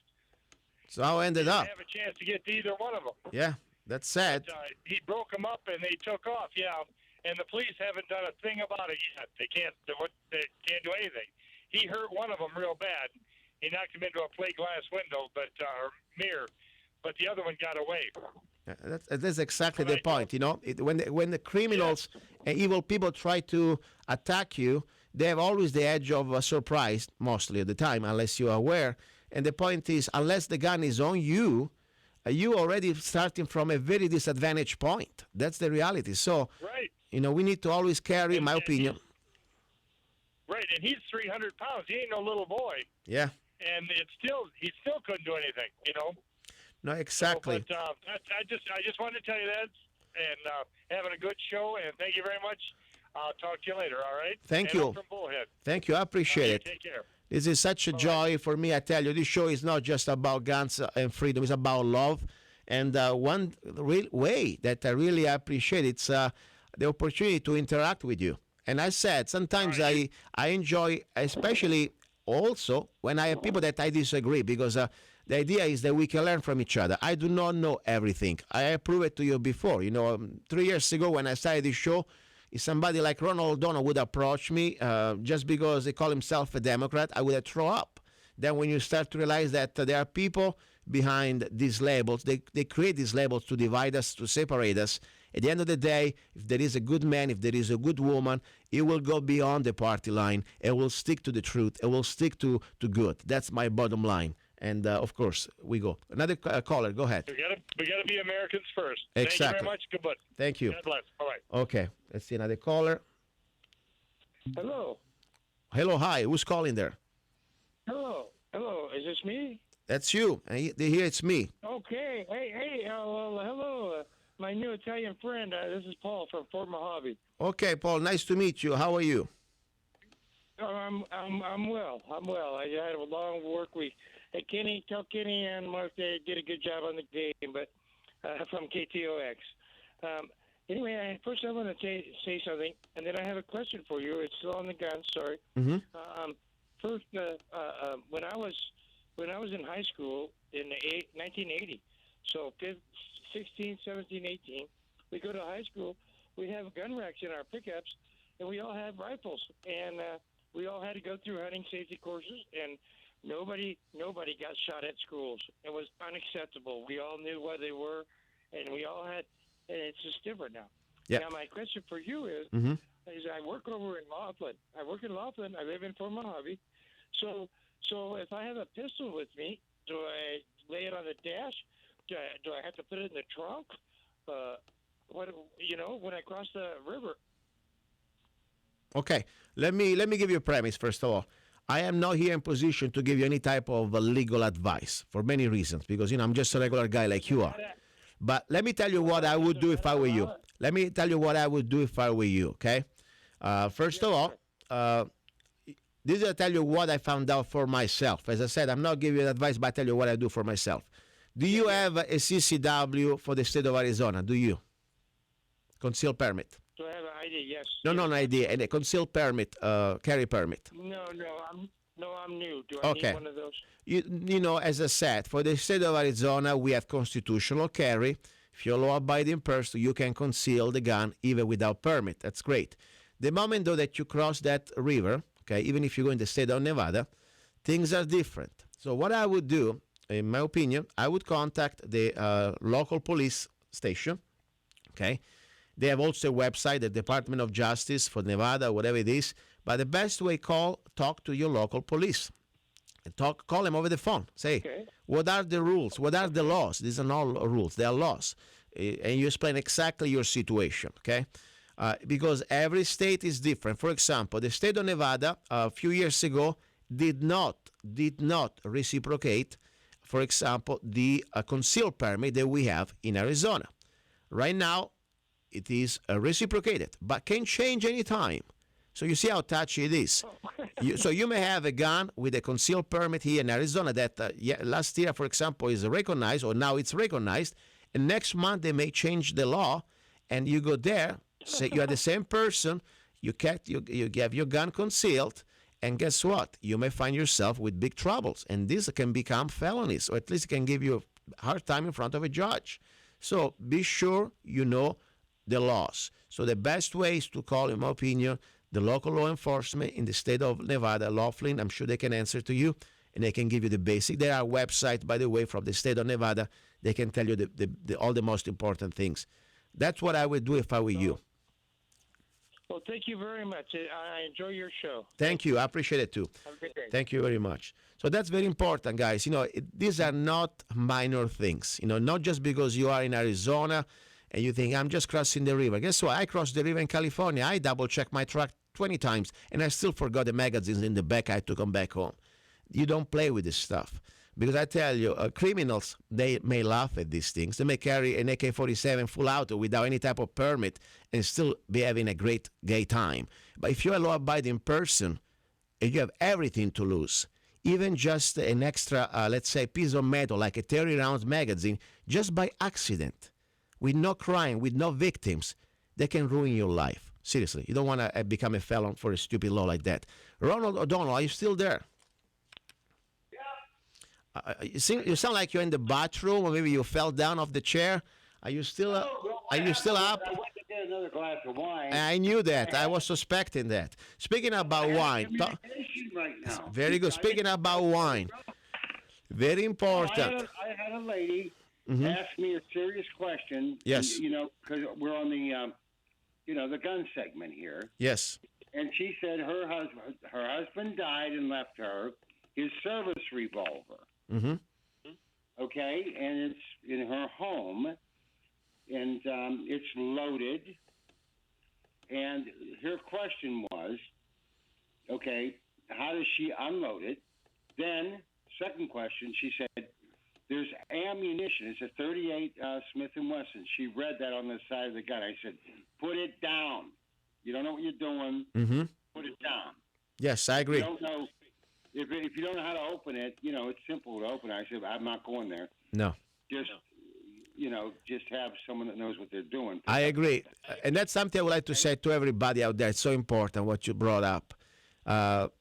If you don't know, this is not the time to learn the hard way. It's, this is not like you're trying to go on the bicycle. Okay, worst case scenario, I get a little abrasion on my knee, okay? Guns, even the simple thing, if you've never done it before, don't do it by yourself. As simple as that. Ask for help. I'm sure there are people at the range, at the gun range, and maybe somebody that can help you out. You can find a family member or a friend, but do not do it. Even as simple as unload it. By the way, it's not as simple, because I'm sure the basic, we were talking before, the basic safety rules. If nobody ever told you those rules, I'm sure the average person may break those rules many, many times without even knowing it. Like muzzling themselves, like maybe putting the finger on the trigger. I mean, can be very dangerous. Now, that's what I would do. I would get somebody, by the way, don't get just somebody. Get somebody who knows what he's talking, okay? Because that's, but I told her put it down. yes. She, put it down. Now she's an elderly citizen. Her husband was 30 years in not the military. I'm sorry, police department. Mm-hmm.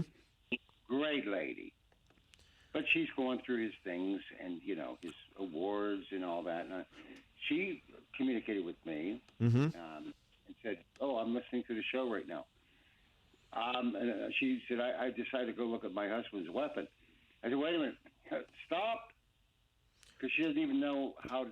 I said, "You don't need to learn this on this show. What you need to do is listen to the show." Yes. This is not the time to go look at your husband's weapon. What is the town that she lives close by? Maybe I have some friends there. Who is the closest town? She's right here in San Bernardino, Okay. where I live. And in fact, her husband was on the Colton Police Department, 35 years. Wow. Well, listen, I'm not going to say his name. I should be coming around next time I go to California, hopefully not too soon. But if I come around soon enough, she can wait. If she's not that far from your home, I may stop by. Maybe I can help her out. Yeah, because she, I said, look, not now. This isn't the time to be doing this. Yeah.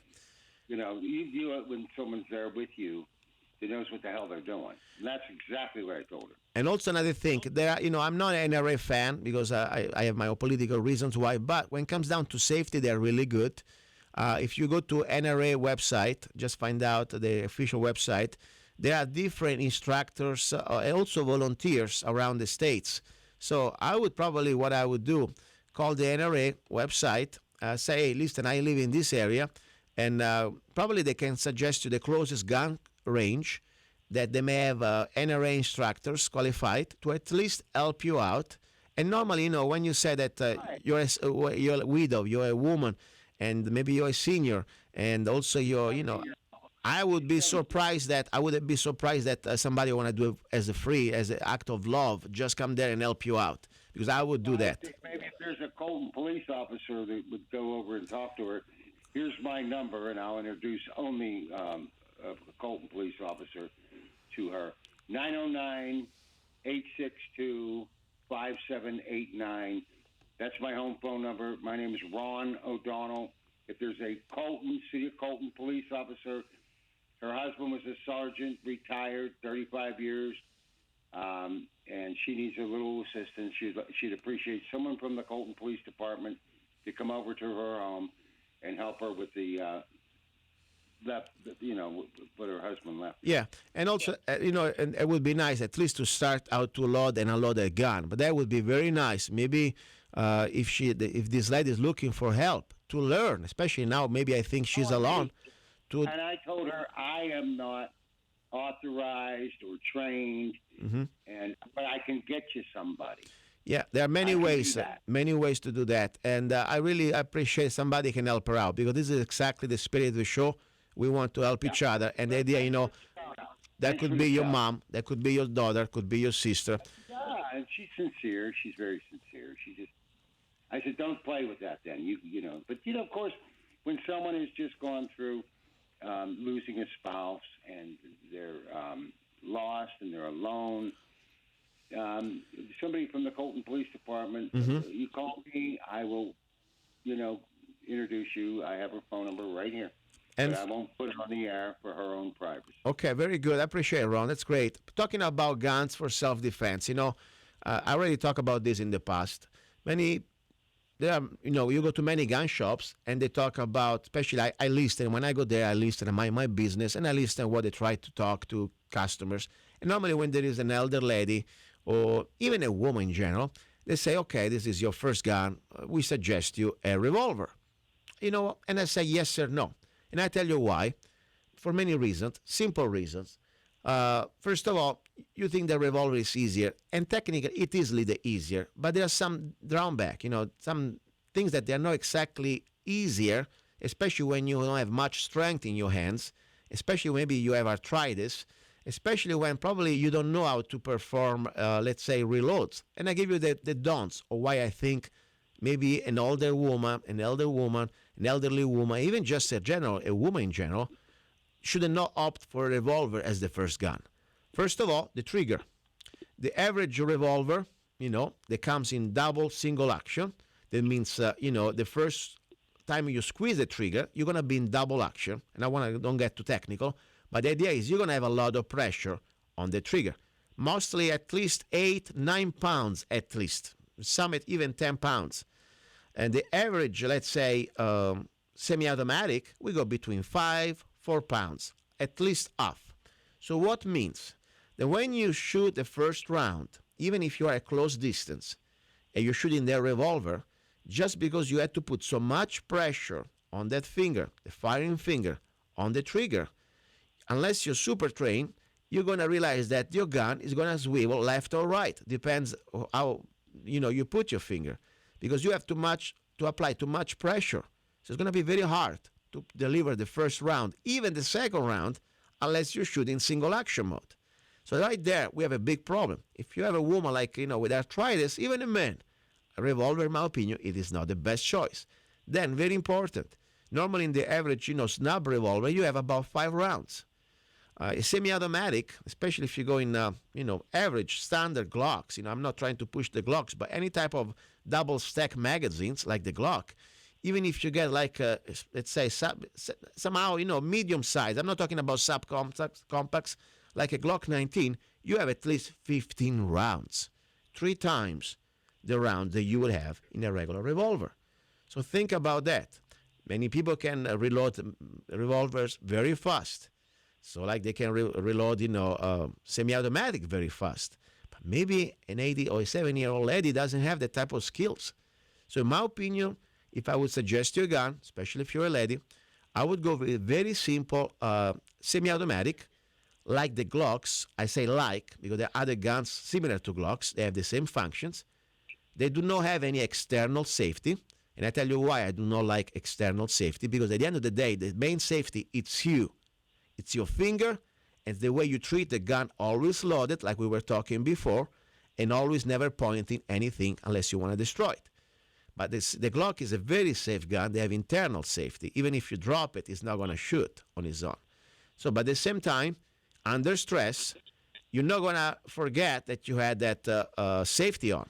That's very important, because I saw many times under stress, people try to squeeze the trigger, and bang, the gun doesn't go off because there is a safety. Now, before we go to our number 3, I need to start to introduce the topic. The topic is not about guns, but it's beyond guns.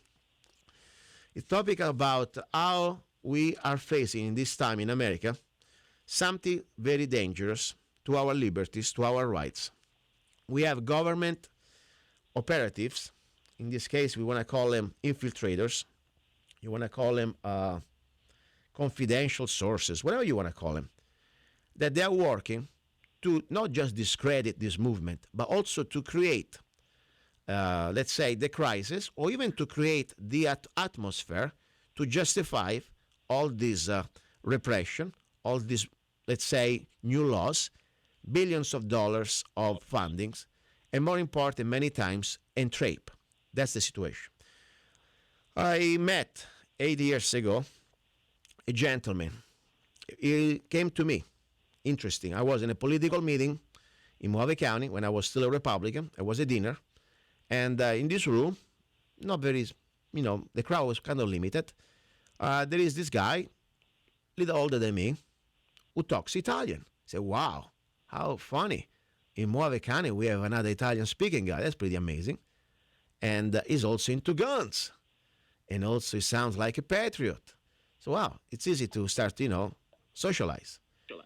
The first time we start talking, the first 3 hours after, I already had the sensation, and that was my instinct, that something was wrong with this guy. But don't get me wrong, the guy was very polite, was funny, and we started to know each other very, very well. I want to talk about this guy today, and I also invited him on the show, by the way. And his name, at least on the internet, is John Killman. Why John Killman came out after 8 years later, and I'll tell you all the story, not because you need to know my story, but I'll tell you exactly how things happen and how maybe we can defuse a situation like that. John Killman is the official FBI confidential source that took part of the Oregon standoff against the Bundys. And just a few days ago, there was exactly October the 17th, he testified in court that he works for the federal government.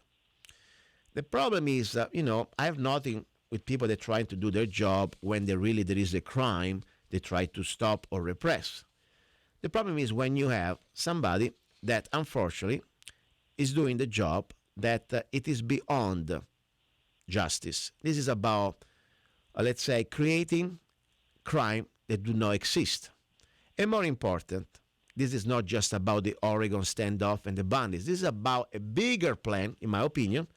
And I'll tell you now with facts what I think about Mr. Kilman. By the way, I am also a friend, between quotes, so much that I really, since the moment that I met him, we've been spending times. We went to shoot together. He bought a frontside membership from me, pasta time, range time. And I don't want to go into his private life because I always have a rule. Even if you are my enemy, I respect your family, and I draw the line there.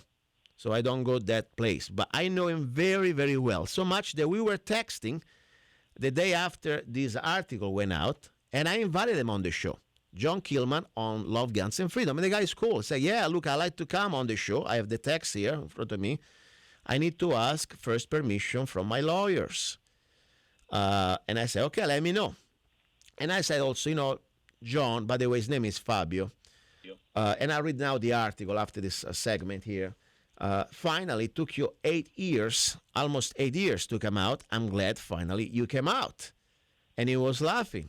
And the point is, did you know about me? Of course I knew. I said, probably since the first day I met you. And why you were friends with me? I'll tell you why. First of all, I always believe the proverb, keep your friends close and your enemy closer. And also, I always believe that maybe there is something to learn from each other. And more important, I like to know what's going on. And one thing I want to tell you out there, guys. Today, we're living in America that no matter what you do or don't do, they don't need an excuse anymore. We have National Defense Authorization Act of 2012. They can throw my butt in jail, not even in jail, in the dungeon, without due process, without even facing my accusers, without any type of, as I said, judge, lawyer, whatever, just because they don't like my face, just because they suspect me to be a terrorist. So they don't need evidence anymore.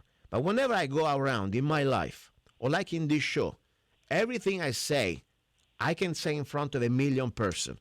Every time I talk to somebody, I can say that in front of 1 million person, or to a jury, or to a judge. I always talk the way I am. That's the most important thing we should remember. Whenever you do something, think always you're doing in front of God, first of all. Okay, one day we're going to be judged, everybody. Even John Kilmer will be judged. And I'm not here to judge him because I'm just a regular guy. I like to hear his opinion. Of course, now it went dark after we were talking and we had all this text message. His Facebook page was brought down. His phone was disconnected. But I will tell you right now in the next segment the whole story, how I met John Kilman, and exactly what exactly he's been doing in the Oregon standoff. And I tell you also some other very important, my own opinions and conspiracy theory, because I believe really that John Kilman, like many other like him, that by the way is not even born here, supposedly he's from Switzerland. But another story was that, I'll tell you later, I really believe he's bigger than just an FBI informant. I really believe that he is part of a bigger plan of a takeover of America that we will face pretty soon. Now, ready for our number 3? You're listening to Love, Guns, and Freedom with Luca Zanna. Ready for our number 3. Don't go away. Here we go.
Caught in a landslide, no escape from reality.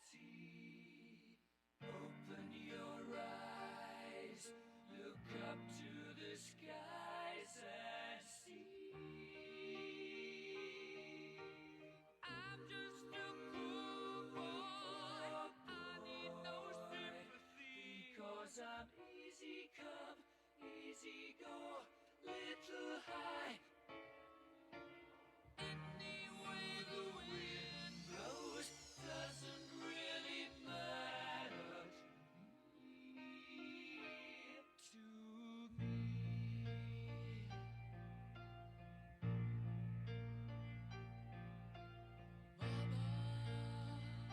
Mama just killed a man, put a gun against his head.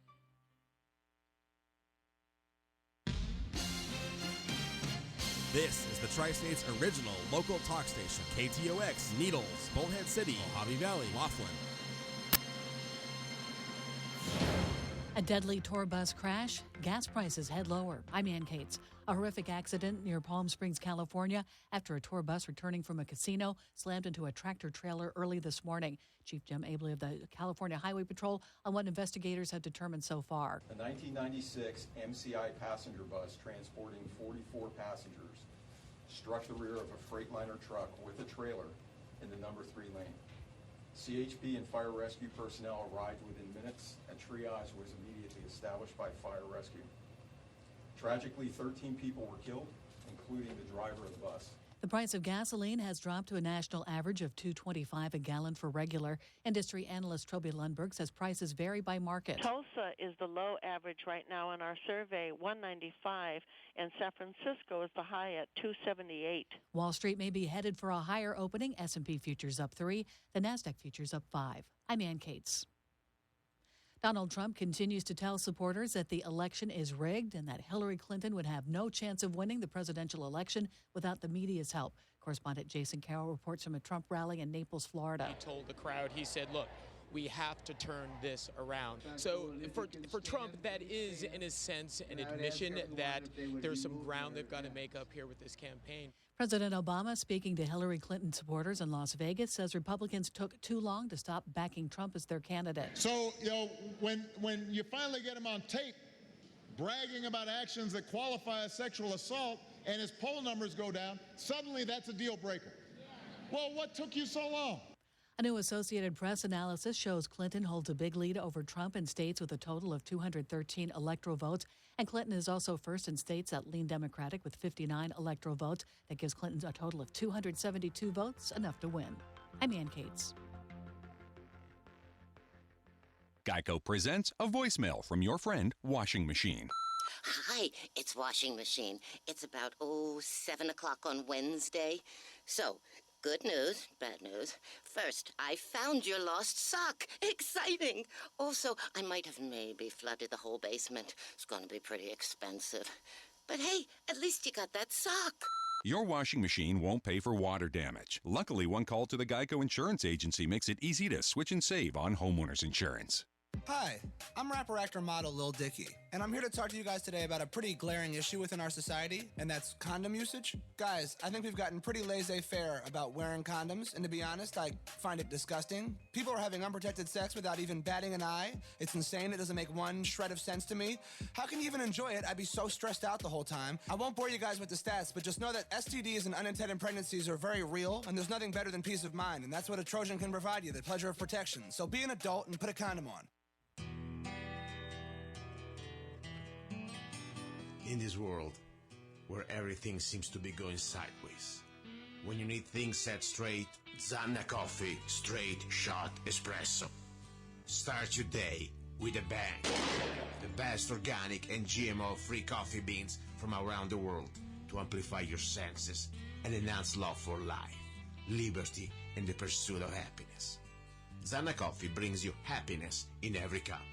Fair trade, certified, sustainable, organic coffee. That means we do not use slaves. Free Zanna songs with every coffee bag. Find Zanna Coffee at www.zannacoffee.com. www.zannacoffee.com. ZannaCoffee.com. Don't be cheap. You deserve the best. Get Zanna Coffee at www.zannacoffee.com.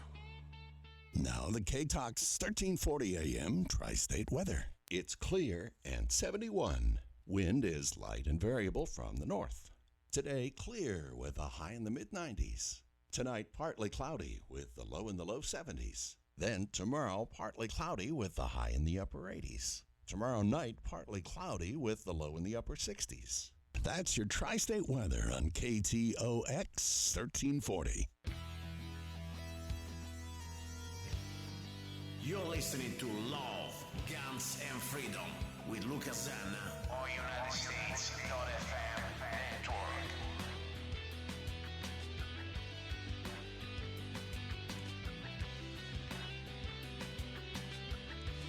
Here we go. You're listening to Love, Guns, and Freedom with Luca Zanna on KTOX 1340 AM.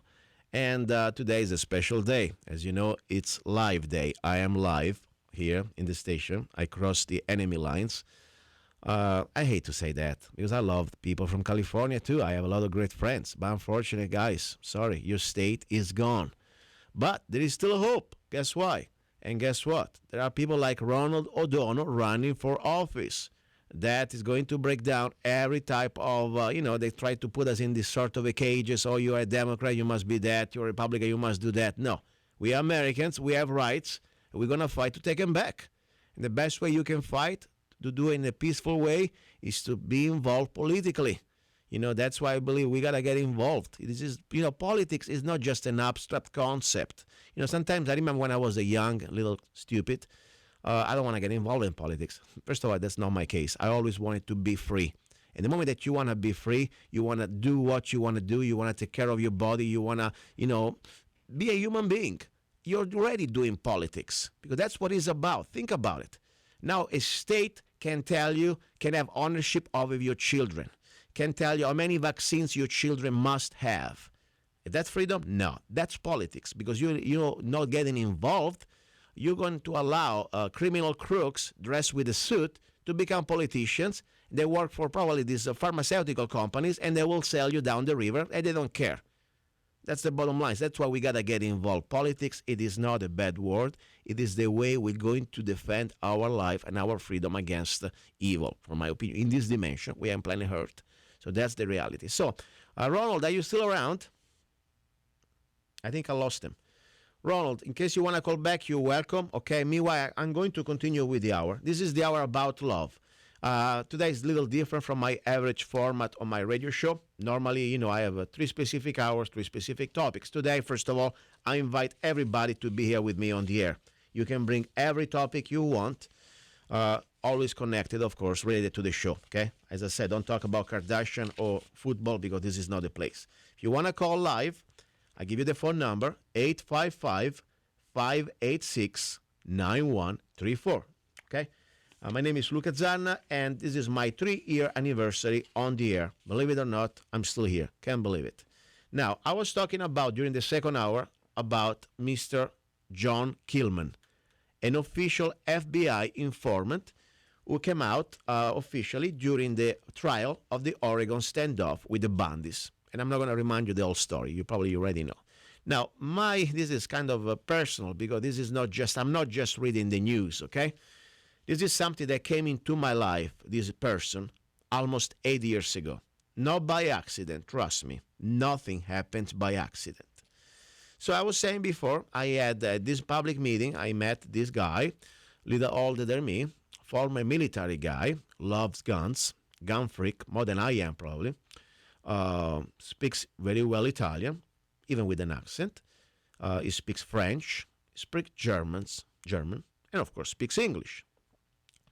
Comes to me, he says, yeah, I want to meet you, I love you, let's go shoot together, blah, blah, blah. I start to get friends. But the first day I met him, my instincts told me, Luca, this person is not what he's telling me he is. And I say, how can you find out that? First of all, we are animals, even we are human beings, we have an animal instinct. The problem that many times we suppress that instinct. We want to believe that everything is peachy, everything is bad, everybody's nice. No, there is evil out there, and I'm not saying that Fabio is evil, but let me put it this way, he's not what he told me he was. And I knew it since day one. But then it started to become closer and closer. I started to try to know more about him, and there were things that didn't make sense. The guy supposedly was with special forces, but in which army? Really, it wasn't clear. Supposedly worked for the CIA in Europe. Interesting. You cannot really be an agent unless you were born here, but maybe you can be an operative. There are different ways, but still something didn't adds up. But the point, regardless, as I said before, you keep your friends close and your enemy closer. We got closer and closer, so much that we did training together. We went to the range together. I also gave him a frontside membership. By the way, they threw him out. Hard to believe. The first person I heard that he was thrown out of frontside. But, still, I always try to figure it out who really was John Kilman or even Fabio. So much that we, as I said, I'm not going to his personal life because I respect the privacy of his family. Even if it's an American family, it's still a family. I don't care where you're from. I never mix a family with the business. But the point is, I know pretty well his family. So much that, his son was named after me. Think about how close we are. So after I read this article that I invite everybody to read, so I don't want to read this on the air for you. You can get it on, just go on Google and put, for example, who is John Kilman? And there is an article on the Oregon Live. So the story short is that during this Oregon standoff with the bandits and all the other people that went there, tried to occupy peacefully because anyway, nobody got hurt, this wildlife refuge in the middle of nowhere, there was this very interesting character that was called John Kilman, who went there and started to train in military-style training these guys. And most of these guys, by the way, they're like, really average folks, okay? I mean, you see them, they are kind of, I don't want to call them sometimes a little stupid, but they're regular guys. They're not military guys. They're not trying to take over anybody. They just occupy, like many, occupy Wall Street. You can occupy a bank. They occupy many other things. I mean, the same, who was the former DOJ, the black guy that used to work for Obama. I mean, they found him that when he was young, he was occupying banks or other stuff. So I'm not saying that's right, but the point is, nobody got hurt, nobody got killed. From there, to make him look like some sort of a terrorist, there is a long stretch. But the point is that during this trial, early in the day, Fabio Minoggio, this is directly from the article, a government informant who went by name John Kilman at the refuge, testified about his role in the occupation. And here he talks. I was asked to oversee the shooting range, Minoggio testified, though he did not specify who requested it to do that. He said that he taught firearm safety and proficient use of firearm. Minoggio said that he was on the refuge from January the 23rd till the 26th. The leaders of the occupation were arrested by Oregon State Police on January the 26th. So much that John Kilman, he wrote me exactly the day that when they got arrested, that he just left camp. And I said, wow, how did you make it to leave camp? You didn't get arrested. Oh, yeah, I got lucky. They just locked the gates behind me. I may have an accent, Fabio, but I do not have a ring on my nose. I knew always who you were. And the point is, I still, I have a side of you that I like. Don't get me wrong. I also like to have you on the show. So much that you text me that you wanted to be on my show. And I hope you're listening. I think you're listening, by the way. I know you're around, not that far from here. And I would give you a very fair shot to listen to your side. The only thing that, get disturbing out of this is not just about putting in prison for very absurd charges. We're talking about some people that are facing like 50, 20, 30 years with no crimes. I mean, if I rape a child, if I go to do a bank robbery, I wouldn't face the same charge. I would face much less. Here we are facing American people exercising the First Amendment, maybe doing something that I would have never done, but still, nobody got hurt, and they're facing like incredible number of years in prison, federal prison. So, Fabio, first of all, I would like to ask you, you know very well that these people, they are not criminals. Many of them, I guess, don't even have a record. They're family people, working men. They may have their own political convictions, but they never hurt anybody. So much there is one man that really breaks my heart. I don't know how you can go to sleep at night. That, it is, let me put it in this way. It breaks my heart. I'm crying almost. Somebody died. Somebody was killed. He was killed on the highway. Lavoy Finicum. You remember that? A man was unarmed. He was driving in the middle of this state. It was the block point. I call it an ambush. And very sad thing, they shot him. And we watched the video. They shot him cold blood. Okay? So that's my point. So what can I say? How do you feel about that? That's something that disturbs me. And I would like to ask you questions. Do you think that was an proper action? If we really have due process, are we all innocent until proven guilty? Or we start to have American people getting shot in the middle of the highway like by pirates? So that's where I really start to have a little resentment if you took part, and you did, because, you also now finally, you came out public. And I'm glad finally things are on the open. As I said, I was waiting for that moment for many, many years. But as I said, we can be from the other side and still respect each other. And that's the story. Now, let me tell you a little bit more about what I really think Fabio or John Killman is. And maybe I'm wrong, but I really have my guts still telling me the same stuff, like it was telling me 8 years ago that John Killman wasn't just a guy who loves guns and, come from another country and wants to become an American. I believe that he was part of a bigger operation that is beyond the, let's say, this FBI informant stuff. Now, I'd like to put maybe a little break, just a little song, just to have something going on. Denise, why don't you do me a favor? On this CD that I gave you, why don't you put track number 2, please? Give me liberty or give me death. And then I will tell you after this exactly what's going on in my opinion. Meanwhile, I want to remind you, please, go to zanna.us, www.zanna.us, and you can also find out my new ebook, Lyrics and Poems by Luca Zanna, available on Amazon for just $2.99. The complete collection of all my songs and lyrics. Go ahead. Give me liberty or give me death. I'll fight till the end, till my last breath. Give me liberty or give me death. I'll stand against tyranny. My soul will never rest. There is no longer any room for hope. If we wish to be free, there is no retreat but in submission and slavery. We have petitioned, we have remonstrated, we have supplicated, we have prostrated. Is life so dear or peace so sweet as to be purchased as the price of chains and slavery? Forbid it, Almighty God. I know not what course others may take, but as for me, give me liberty or give me death. Give me liberty or give me death. I'll fight till the end, till my last breath. Give me liberty or give me death.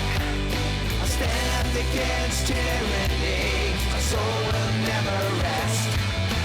Give me liberty or give me death. I'll trade my life for freedom with no regret. It is natural to man to indulge in the illusions of hope. We are apt to shut our eyes against a painful truth and listen to the song of that siren till she transforms us into beasts. For my part, whatever anguish of spirit it may cost, I am willing to know the whole truth, to know the worst, and provide for it. Give me liberty or give me death! Give me liberty or give me death. If I had to rewrite that song, I say, give me liberty. I don't want to go there. I don't want to die. That's the point. I would like to be left alone, live in peace. That's the type of person I am. But yes, I don't want to be a slave. Now, I think we have a caller. Maybe it's John Kilmer. Let's see who is it. Caller, are you there? Hello? Who is calling? My name is Debbie. Nice, Debbie. I just is this Ronald O'Donnell? Ronald O'Donnell is lost in translation. It was with me till a few minutes ago. I'm sure he's listening. But this is Luca Zanna, and I'm the host. And Ronald was with me till a few minutes ago. You may call back again. But go ahead, please. Okay, I was just calling because I got this from him online, Ronald O'Donnell, and he said anything goes, and I noticed that he's foreclosure specialist, foreclosure ammunition. I'm 66, and I've been in a terrible state. I did well all my life, and the last few years, I lost 2 properties out of my mom's trust that I didn't have to lose. It was a legal foreclosure from Wells Fargo Bank, and only one was in the note. And now I'm stuck in. The only way I'm saving my house in Northern California is, and I don't even know how to sum this up to be real effective. It's a horrible situation. I'm in bankruptcy. I'm living in someone's house. My house in Northern California is vacant, and I have it for sale, and it's I'm basically homeless. I can't even afford the bankruptcy court. I listened to a realtor that I shouldn't have listened to. He had a lady that was living there making the place work, keeping the utilities on, the swimming pool going, and everything, money coming in. He had me have her move out. Debbie, can I ask you something?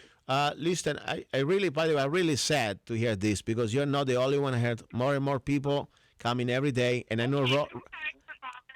I just thought that maybe I could get some help there. No, let me tell you what I would like to do. 1 second only. Let me do that if you don't mind. Next Sunday, I would like to have you as my guest, if you don't mind, because I'd like to explain your story to other people. I'm sure you're not the only one. And maybe with the help of Ronald, we can get more information how to educate ourselves to try to find answers and solutions to this situation, because you're not the only one out there. Would you like to be next Sunday with me on the show? Sure, I would, but I don't know. Sunday may be too late. No, I just don't know. We'll try to record. We will record this week. I will do me a favor. Contact Ronald. Talk to Ronald and give him your phone number, and I will talk to you this week, and we'll try to record this show this week, okay, before Sunday, okay? Okay. Thank you. Okay, do you want my phone number? No, give it to Ronald. I don't want it on the air. Give it to... I don't know. How do I talk to Ronald? I don't know how to talk to Ronald. Okay, let me do that. At this point, I think we're going to do it. Write my email. Can you write my email down? Well, I don't have your email. Let me give it to you. You want mine? Let me let me give you my email, okay? Listen to me. Just go to my website. Go to my website so everybody can get the information. www. Well, I don't have a pen. Okay. Hold on. Get something going. And meanwhile, let me tell you this to the world, okay? So everybody can write it down. lovegunsfreedom.com. I say again. lovegunsfreedom.com, okay? lovegunsfreedom.com. And please, Ronald, if you're in touch with this lady, with Debbie, get a phone number, and next week, hopefully, we can have her on the show. Now, I would like to close up the situation about John Killman. The story is, right now, John Killman came out that is an official informant for the FBI. And as I said, I don't mind to think that somebody works for a legitimate action of government, try to stop evil. But when I know both sides of the story, I was there, at least not in Oregon, but I was there at the Bundys. I know exactly what type of people we have. And I see also, what is his name? John, or Fabio in this case, that who knows that these people, they are regular folks. They are farmers, seriously. And he started to mention, I'm trying to just stop the Timothy McVeigh. First of all, if you are an adult person, you know very well that Timothy McVeigh was just a plant, was just, by the way, a proxy. Even an immigrant like myself knows that the Oklahoma bombing, it wasn't from outside, but it was from inside. Just Google it. It was one of the biggest false flag we had in the 1990, okay? So that's the point. But more important, as I said before, what is more between me and you, Mr. John Kilman? All these years that we spent together, what was business and what was real? Because we spent a lot of times, a lot of situations that could be also called controversial. Like, for example, we went to Flagstaff to do some training.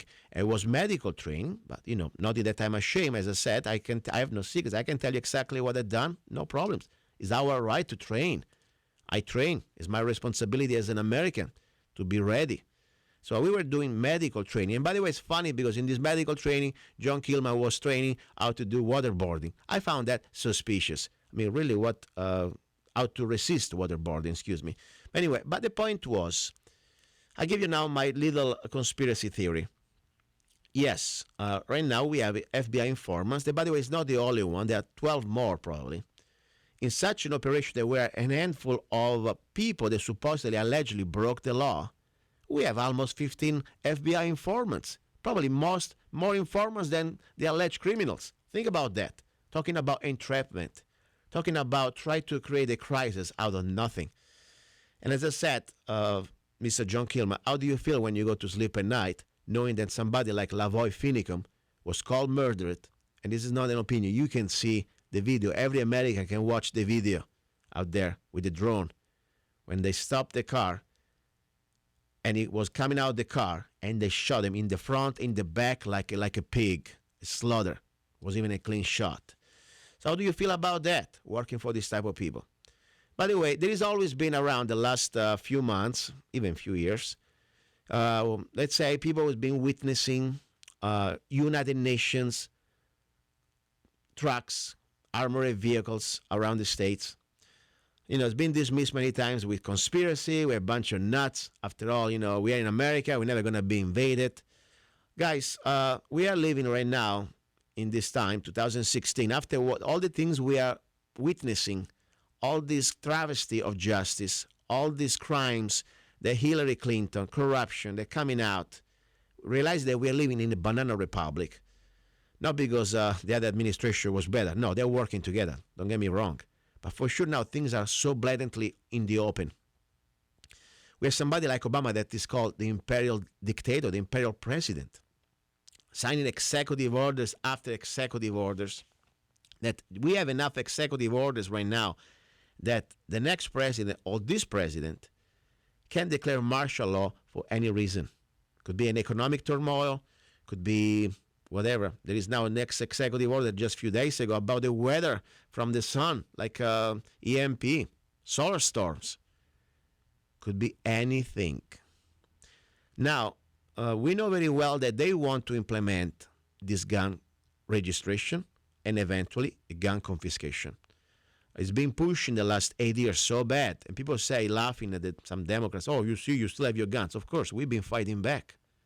But the point is, the Obama administration, a few years ago, with the Secretary of State Kerry, signed the Gun Small Arms Treaty without even the ratification of the Senate. Think about it. We have right now a woman running for president. I don't know if she's a woman for real. I think she's more than a woman. But the point is that admittedly said, Second Amendment, it is not a right. And more important, she wants to have the same Australian model. Now, we have all these crimes in front of us that they're committing, and they know that sooner or later maybe they're going to have a reaction by the American people. Now, they need the help of an external force to execute not only their martial law, but also the new global government. Now, I tell you what I think about people like John Kilman and other people like him. By the way, I met another guy that he has another funny accent, and not because my accent is from British accent, but let's put it this way, I have an accent too. But I'm here, and I swore an oath to become an American, to defend this Constitution, this Republic. And I know that even John Kilman became an American recently, differently from what he told me. I know exactly when he became an American. And I know that he lied to me about that too. But how can you serve two masters? How can you become an American and defend its Constitution when you pretty much try to entrap people that they're trying to defend the Constitution? So anyway, but my point is, who are these people? Are just FBI informants, or maybe now there's something more? You know that not that long ago, this Obama administration completely submitted to the United Nations idea that we must have a United Nations police force. So much that 2 years ago, Obama, and it's a record, go find out, gave an executive order to give complete diplomatic immunity to the Interpol. People say, what is the Interpol? Interpol is like an international police. They are police that come from different nations. It's pretty much the global world police. Okay? New World Order police. That's what it is. They can come in your jurisdiction, they can come in your country and commit even crimes, or at least do not obey to the due process that we have. You know, regular law enforcement must comply to our Constitution, Bill of Rights, and have some rules. No. The United Nations, or this sort of called global police, can pretty much go anywhere in America and have complete immunity because Obama says so. Now we also have, and I give you the old pieces of puzzle, the Strong Cities Network. Okay, Strong Cities Network. Very important. Something to figure it out. Go Google it. Now we have somebody. What's going on, Denise? We have a caller? No, it's me, Zanna. Okay, good. I'm glad you're back. By the way, Ronald, did you hear that lady that called, she's a friend of yours somehow. I told her she wanted to talk about the illegal foreclosure. She's living in a very desperate situation. I told her to contact you next week and to send me an email. I would like to have her next week. We can talk about illegal foreclosure, maybe even more about her story. Now, we're talking about this FBI informant, John Killman, and my little extra edge that I'm sharing with you, that I believe that John Killman is more than just an FBI informant. What I really believe here it's happening, they are already here. The last few years, there have been many John Killman around the states, especially in locations, strategic states like Arizona, maybe other north or southwest states where normally the gun culture is pretty strong. Why? If you remember what happened, maybe you don't need to remember because we weren't there, but if you study history, what happened in Norway during World War II, when Germany invaded Norway, they didn't have to fire a shot because 6 months, 8 months before the invasion, there were many John Killman completely, let's say, blending in with the population, going to Norway, creating families, or at least starting working, looking like regular people. When the day came of the invasion, these people already had all the gathered information, intelligence of who are the gun owners, where are the guns, where are the strategic points, everything that could be important to take over a country and to submit the population without even firing a shot. That's what happened in Norway. Now, we know very well that the FBI informant that I talked many times on the air about during the story with the Weather Underground, he told us in the 80s that these Weather Underground people, who are they? They are politicians, they are lawyers, they are professors, coming from the same university that Obama supposedly was from.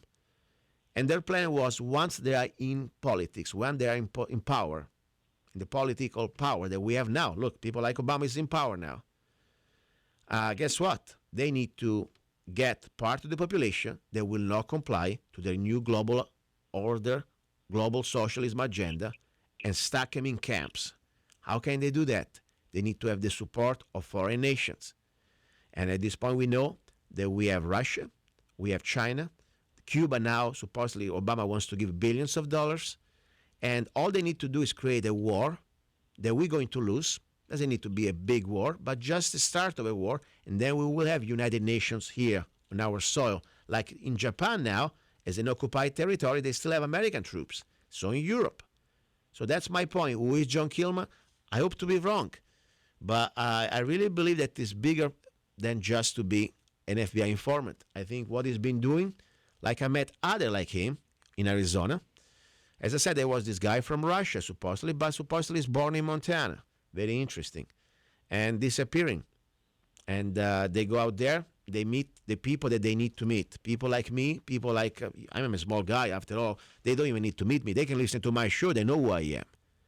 But they go out all to the strategic places, gun shows, gun schools, gun ranges, meetings. And what do you think they do? They just go there to have fun? No. It's called gathering information. It's called preparing a list. That's what it's about. Maybe I'm wrong. Maybe I just watched too many Jerichos at night. But what do you think, Ronald? What do you think about the story of John Kilman? Well, the reason I was off your show for 4 or 5 minutes was because a show in Washington just tuned in your show. Mm-hmm. It's live in Washington right now. Oh. Whether you know it or not. And, the guy's name is Killer Davenport. And he has his own show, and he just, has you on it now. And I'm on it, okay? So he's taking the tape from this show now, and that's where I was for a minute. Okay. And I'm a Democrat voting for Trump.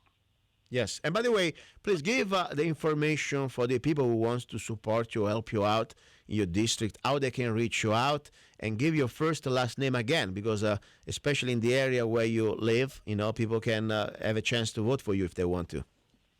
Okay. Well, I'm in the area where 34 autistic school teachers were murdered by radicalized Islamic Muslim terrorists, if anybody remembered. 34 people were shot, 24 were murdered, the others were severely wounded, and they'll never be right for the rest of their lives, while they were celebrating a Christian Christmas party.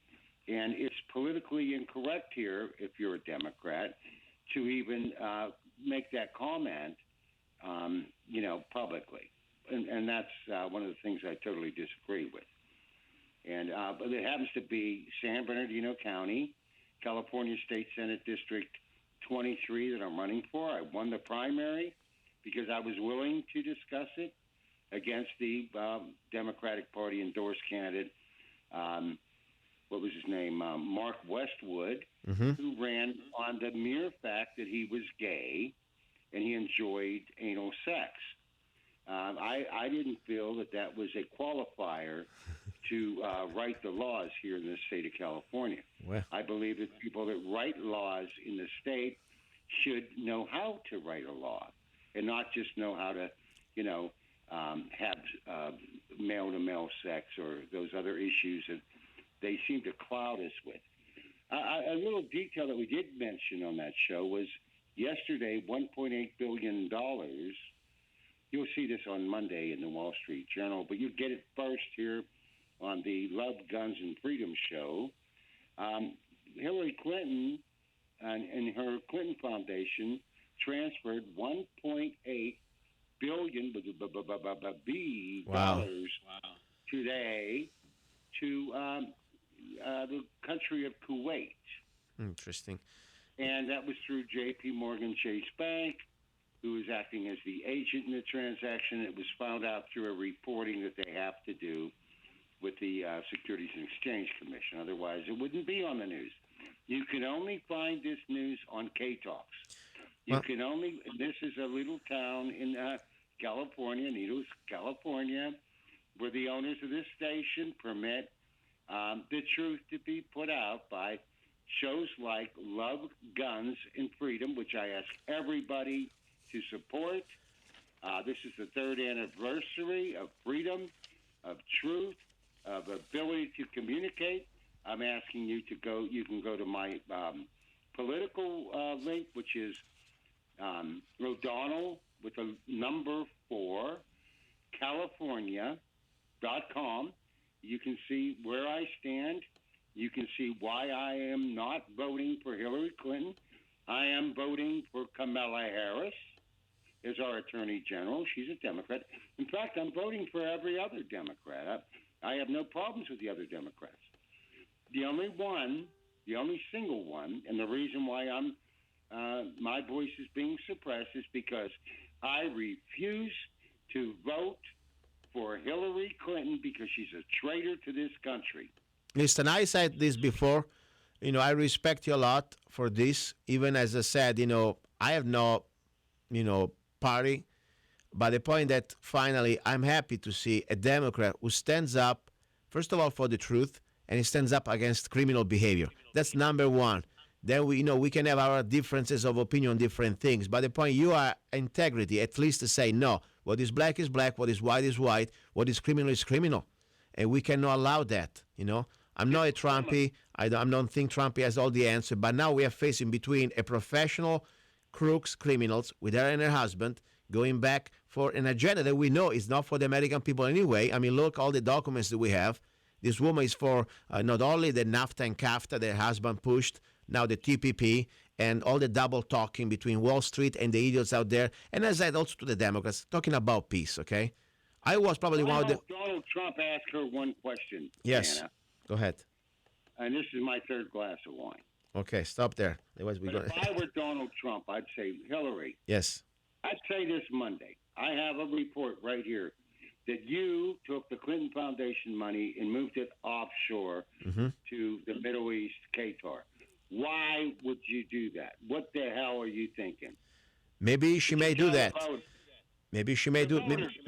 Maybe he may do that. I don't know. We will see. Listen to the show. Hopefully.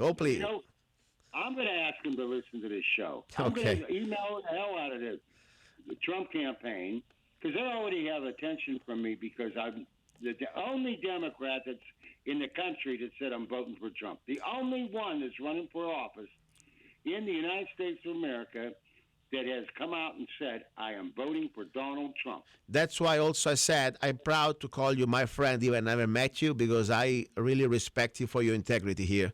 And that's what I'm saying. This is about no more to be a good party boy, but start to follow your heart, follow your soul, follow your consciousness. I feel so disgusted, so much I had to write something, and I'm going to read it again. I posted on Facebook just last week.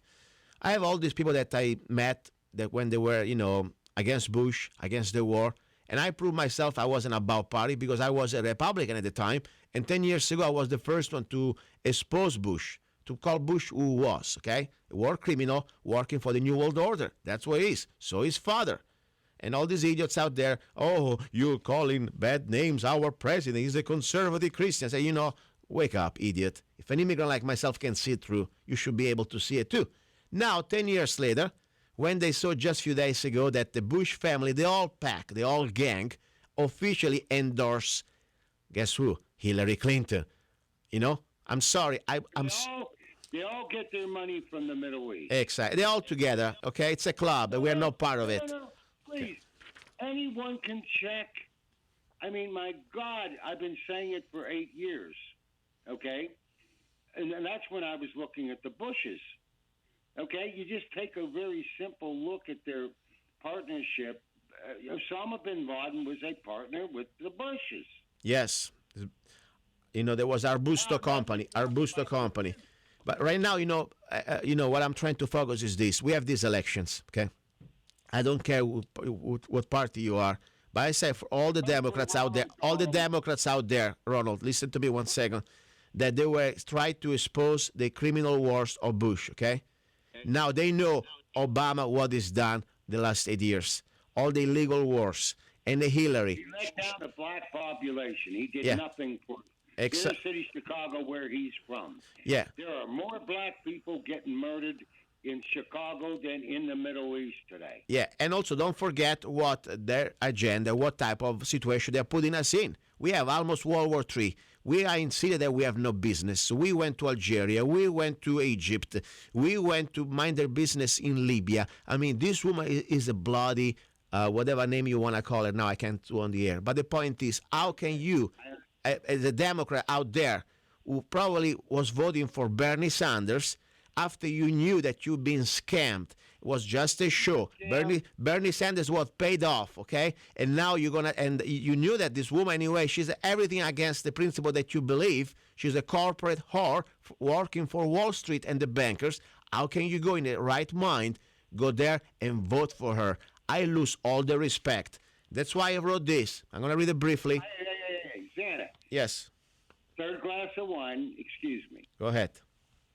But we're looking at a woman that has the Botox, the makeup, the good, appearance, and she stands up there acting like she's a teenager. Yeah. The woman is a 70-year-old woman that can barely walk to the car after an event, falls down either drunk or she doesn't have the strength to get to them. It's okay. No, it's okay.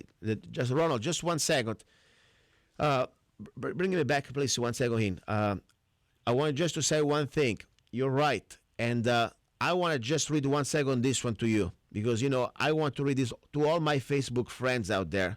That normally in a normal world, I would have no problem. We can talk, even with our agree to disagree stuff. This is no more about agree to disagree, Ronald. If Hillary makes it, people like us, we're done. We may die. We may be killed because we're not going to bow down to their agenda.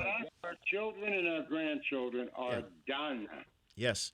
And I'm very sorry about that. That's why I feel also sorry. But also for us, I don't think we're going to get that far. So listen, I want we to... We don't have a choice. I just had people say, well, we're going to, up in Washington, and they're a very prominent group up there. We're going to vote for Joe Stein or, the other guy.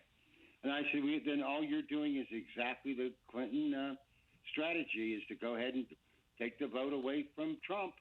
And, you feel good when you're done. Oh, I didn't vote for Hillary. I voted for Jill. Or I didn't vote for Hillary. That's part of the plan. Yeah. To divert the vote away from Trump so that she gets in. She could care less. Yeah. And one thing, I tell you something. Last elections, I am one of these guys. I could not vote for, what is name, the Mormon guy. Help me out. The Mormon guy. What is the Mormon guy? Romney. Okay? I couldn't. I didn't. Okay? But I'll tell you something. Right now, this is not about Trump. This is not about anymore. It's about that if we have Hillary for 4 months, forget about 4 years, 4 hours, this country is going to really go down to a level that we're never going to be able to recuperate anymore. And I'm not thinking that... Wall Street Journal, even she knows it. She just put her money in Qatar. Yeah, exactly. So my point is, I don't think... $1.8 billion. I don't think... Why would she do that if she's going to be the president of the United States? Because people out there, no matter all the evidence you bring, no matter all the emails, the classified documents, you can show them all the laws that she allegedly broke. And I say allegedly because, I still believe everybody deserves a trial. But unfortunately, she's never going to face a trial. That's the problem. That's what I'm trying to say here. She knows that the people out there are enough zombies out there, they don't care. They don't even understand what's going on. They don't want to understand it. So few of us, or at least, let's say, not few, we are millions, but still, they think they can suppress us. That's why I say, even I believe that Trump may not be the answer to everything, and maybe it can give us just an illusion to keep things still under control. We need more time. With Hillary, I think would crumble things we can go from the level that we're already now to sub-zero in few months, maybe in few days. So we have no choice, in my opinion. And I said, normally I would say, yeah, we can vote for the third party. No, we cannot afford the mistake right now. If Hillary gets in, it's going to be worse than just bad politics. It's going to be having a criminal in the most, let's say, powerful office of the world that think how much power she's going to have. So we cannot face that. I think we need to do it. That's why I wanted to say this seriously to all the people out there. I don't care what you believe or not. We may have different party. I don't care. But I tell you something. I post this on Facebook, and I hope you can listen. And if this shoe fits, wear it without drama, please. We don't need to even talk to each other.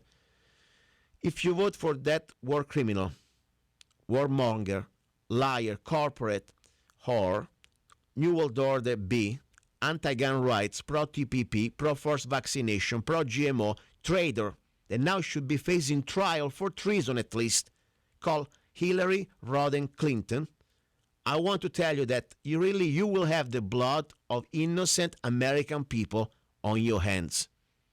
Not just the American people. You will have blood of people from around the world. Think about these poor bastards in Syria right now, or in Libya. She's proud that she came, she saw, and he died. And, not because Gaddafi maybe was a saint, but guess what? Was much better than Clinton for sure. At least he was there minding his business with his own people. So, as I said, you have the right to be ignoring reality if you vote for Hillary. You can believe in whatever hypocrisy you want, but I do not care at this point. All I tell you what I care, that you have no business to be even my Facebook friend. Seriously. If you vote for Hillary, you are loading that gun that will murder people like me and other many people like me. I hope I'm not alone, and I'm sure I'm not alone. I know Ronald is next, or at least next to me, and many other millions of Americans will refuse to submit to a New World Order agenda, to a gun registration, gun confiscation, and any other executive order that this devil will completely fart out of her mouth. I'm a law-abiding person, Ronald. You know that. America. But I promise I will not. What? I stand by the Second Amendment of the United States of America Constitution. Yes. Until that is changed by the United States of American Congress, it stands. And it is not a negotiable item. Listen, I go further. We have the right to bear arms, and damn it, we have them, and we're going to use them. Let me tell you what I think. Government doesn't give me any rights. The Bill of Rights wasn't because written to give us rights. It was to remind us, more important, remind to the government that we have rights before the government. Was enunciation of our rights. So at my point, and that's why I wanted to come to America, because in Italy we never had that opportunity. People here died and fought to give us this opportunity to be free human beings. We lost it not because we just because we didn't do anything. All we had to do was to stand the line. People before us has to die and fight for. We don't have to. All we have to do is to be Americans, start to get involved, and start to, of course, be politically involved. That's the first thing we should do. And that's why I tell you, though, if tomorrow they have enough numbers of corrupted government in Congress, they can tell us we have no more Second Amendment rights. All they need to think, hey, they can put now the Supreme Court new justices out there, and they can do whatever they want. That's not the case. Because we have, as human beings, we have the right, like we have the freedom of speech right. That's why our founding fathers fought and died to give us that document that all you had to do was to remember that we have rights before the government. So I go even a little more extreme in that area. I don't care what the government says. I have the Second Amendment right, period, as a human being. I have a chance to say this to the California State Legislature if I'm elected, and I will carry this message right to Sacramento and hopefully across the nation if your people will vote for me. I'm asking your people, the listeners on this show, to take a 5-minute break and post O'Donnell for California to every zip code in California that is in San Bernardino County and Riverside counties here in the desert. And some of them have different skills than others, but just take my post and share it with your friends, with your family, because of course I have no money to do it. I can't afford the ads. I can't afford the campaign ads. Just share the message. That's why I appealed to you 3 years ago, Zanna, and you were the only one that would listen to me. And that is why today I'm on your 3rd year anniversary show saying the very same message, the very same thing that we discussed 3 years ago. We have not deviated from that one iota. So I want to tell you in closing, God bless this United States of America. But before that, God bless God for giving us the United States of America. We are God first, country second, our United States of America country, if I have to remind you, and then we're a member of a political party. You sound everything but a Democrat. Seriously, they must love you at your party meetings. Listen, I really appreciate your friendship. As I said, I respect you for everything you're doing, and no matter what happens, if you lose or win, doesn't matter. You already won in my book. You prove that regardless of what the majority out there try to tell you, you follow your soul, you follow your heart, and that's what I really respect. By the way, I want to remind everybody, this show, it's here because, of course, you are here, the listeners, but more important also because I'm here. And I tell you, it's an act of love. It takes a lot of energy and time. I have other things I do during my life. I'm not a big corporation. I'm just myself, Luca Zanna. And I need your help, Normally, when I can, I get also sponsors. But sometimes it's very difficult to find sponsors that they want to give you the complete freedom of speech on every topic like we do here. We don't have any left, right, center, whatever. We are whatever we want to be, okay? All I say, we follow our heart, we follow the truth. So if you want to support the show, there are many ways. One way, you can go to www.zanna.us. Zanna.us, you can download any of my songs for just 99 cents. The song like I played before, Don't Tread on Us, that's one of the songs I produced. But also there is a new novelty today. I just published my first ebook, the first of a long series, I hope, and it's called Lyrics and Poems by Gianluca Zanna. For just $2.99, you can buy on Amazon.com. It's my complete collection of all my lyrics, of all my published songs, and also there are some of my poems and also some of my thoughts. It's a great way. If you want to support the show, buy a copy on Amazon, give me a review. I appreciate it. And this way, that's exactly my goal, to have an open mind to everything, to learn from everybody if it's possible, at the same time to always stay by my heart and by my, let's say, my convictions. But at the same time, I'm the first one to say, if I'm wrong, I really am proud to tell you I was wrong. I'm not kidding you. Sometimes I like to be wrong because I say, wow, I learned a new thing. That's why I'm here, okay? And Ronald is the proof. The fact that after 3 years, we have now a former Republican like myself and all, I call Ronald a real Democrat, Democrat of JFK party, okay? Today's Democrat is no more Democrat. This is like a fascism on steroids with a red shirt. That's what they are. Seriously. So I'm proud to be your friend, Ronald. Now, maybe I would like to play a little thing, how many minutes do we have left? 5 minutes. 4 minutes, okay. First of all, I want to say... Do the song again. Come on, Don't Tread on Us, that's enough. People are getting bored of that, Don't Tread on Us. Give me another song. No, come on, my listeners love that. I know.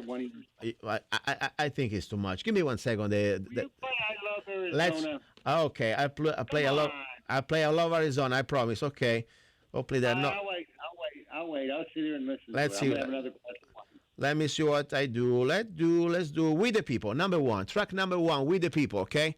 And I want to leave you before with that one, with a little poem. It's a very short one, this one. My Universe, since this is the hour about love. Sand, ocean, breeze, night, moon, stars. You, my universe. Here we go. You're listening to Love, Guns, and Freedom with Luca Zanna, and this is We the People. Of the United States, in order to form a more perfect union, establish justice, ensure domestic tranquility, provide for the common defense, promote the general welfare, and secure the blessings of liberty to ourselves and our posterity. Now we are going to get America back. We the people, we're going to fight for our rights. We the people are not afraid to die. Now is the time to remind them what's wrong, what's right. And now is the time to get back our country, to get back our lives. They steal, then they lie, they side with the other side. They forgot that we can fight. We the people, we're going to fight for our rights. We the people are not afraid to die.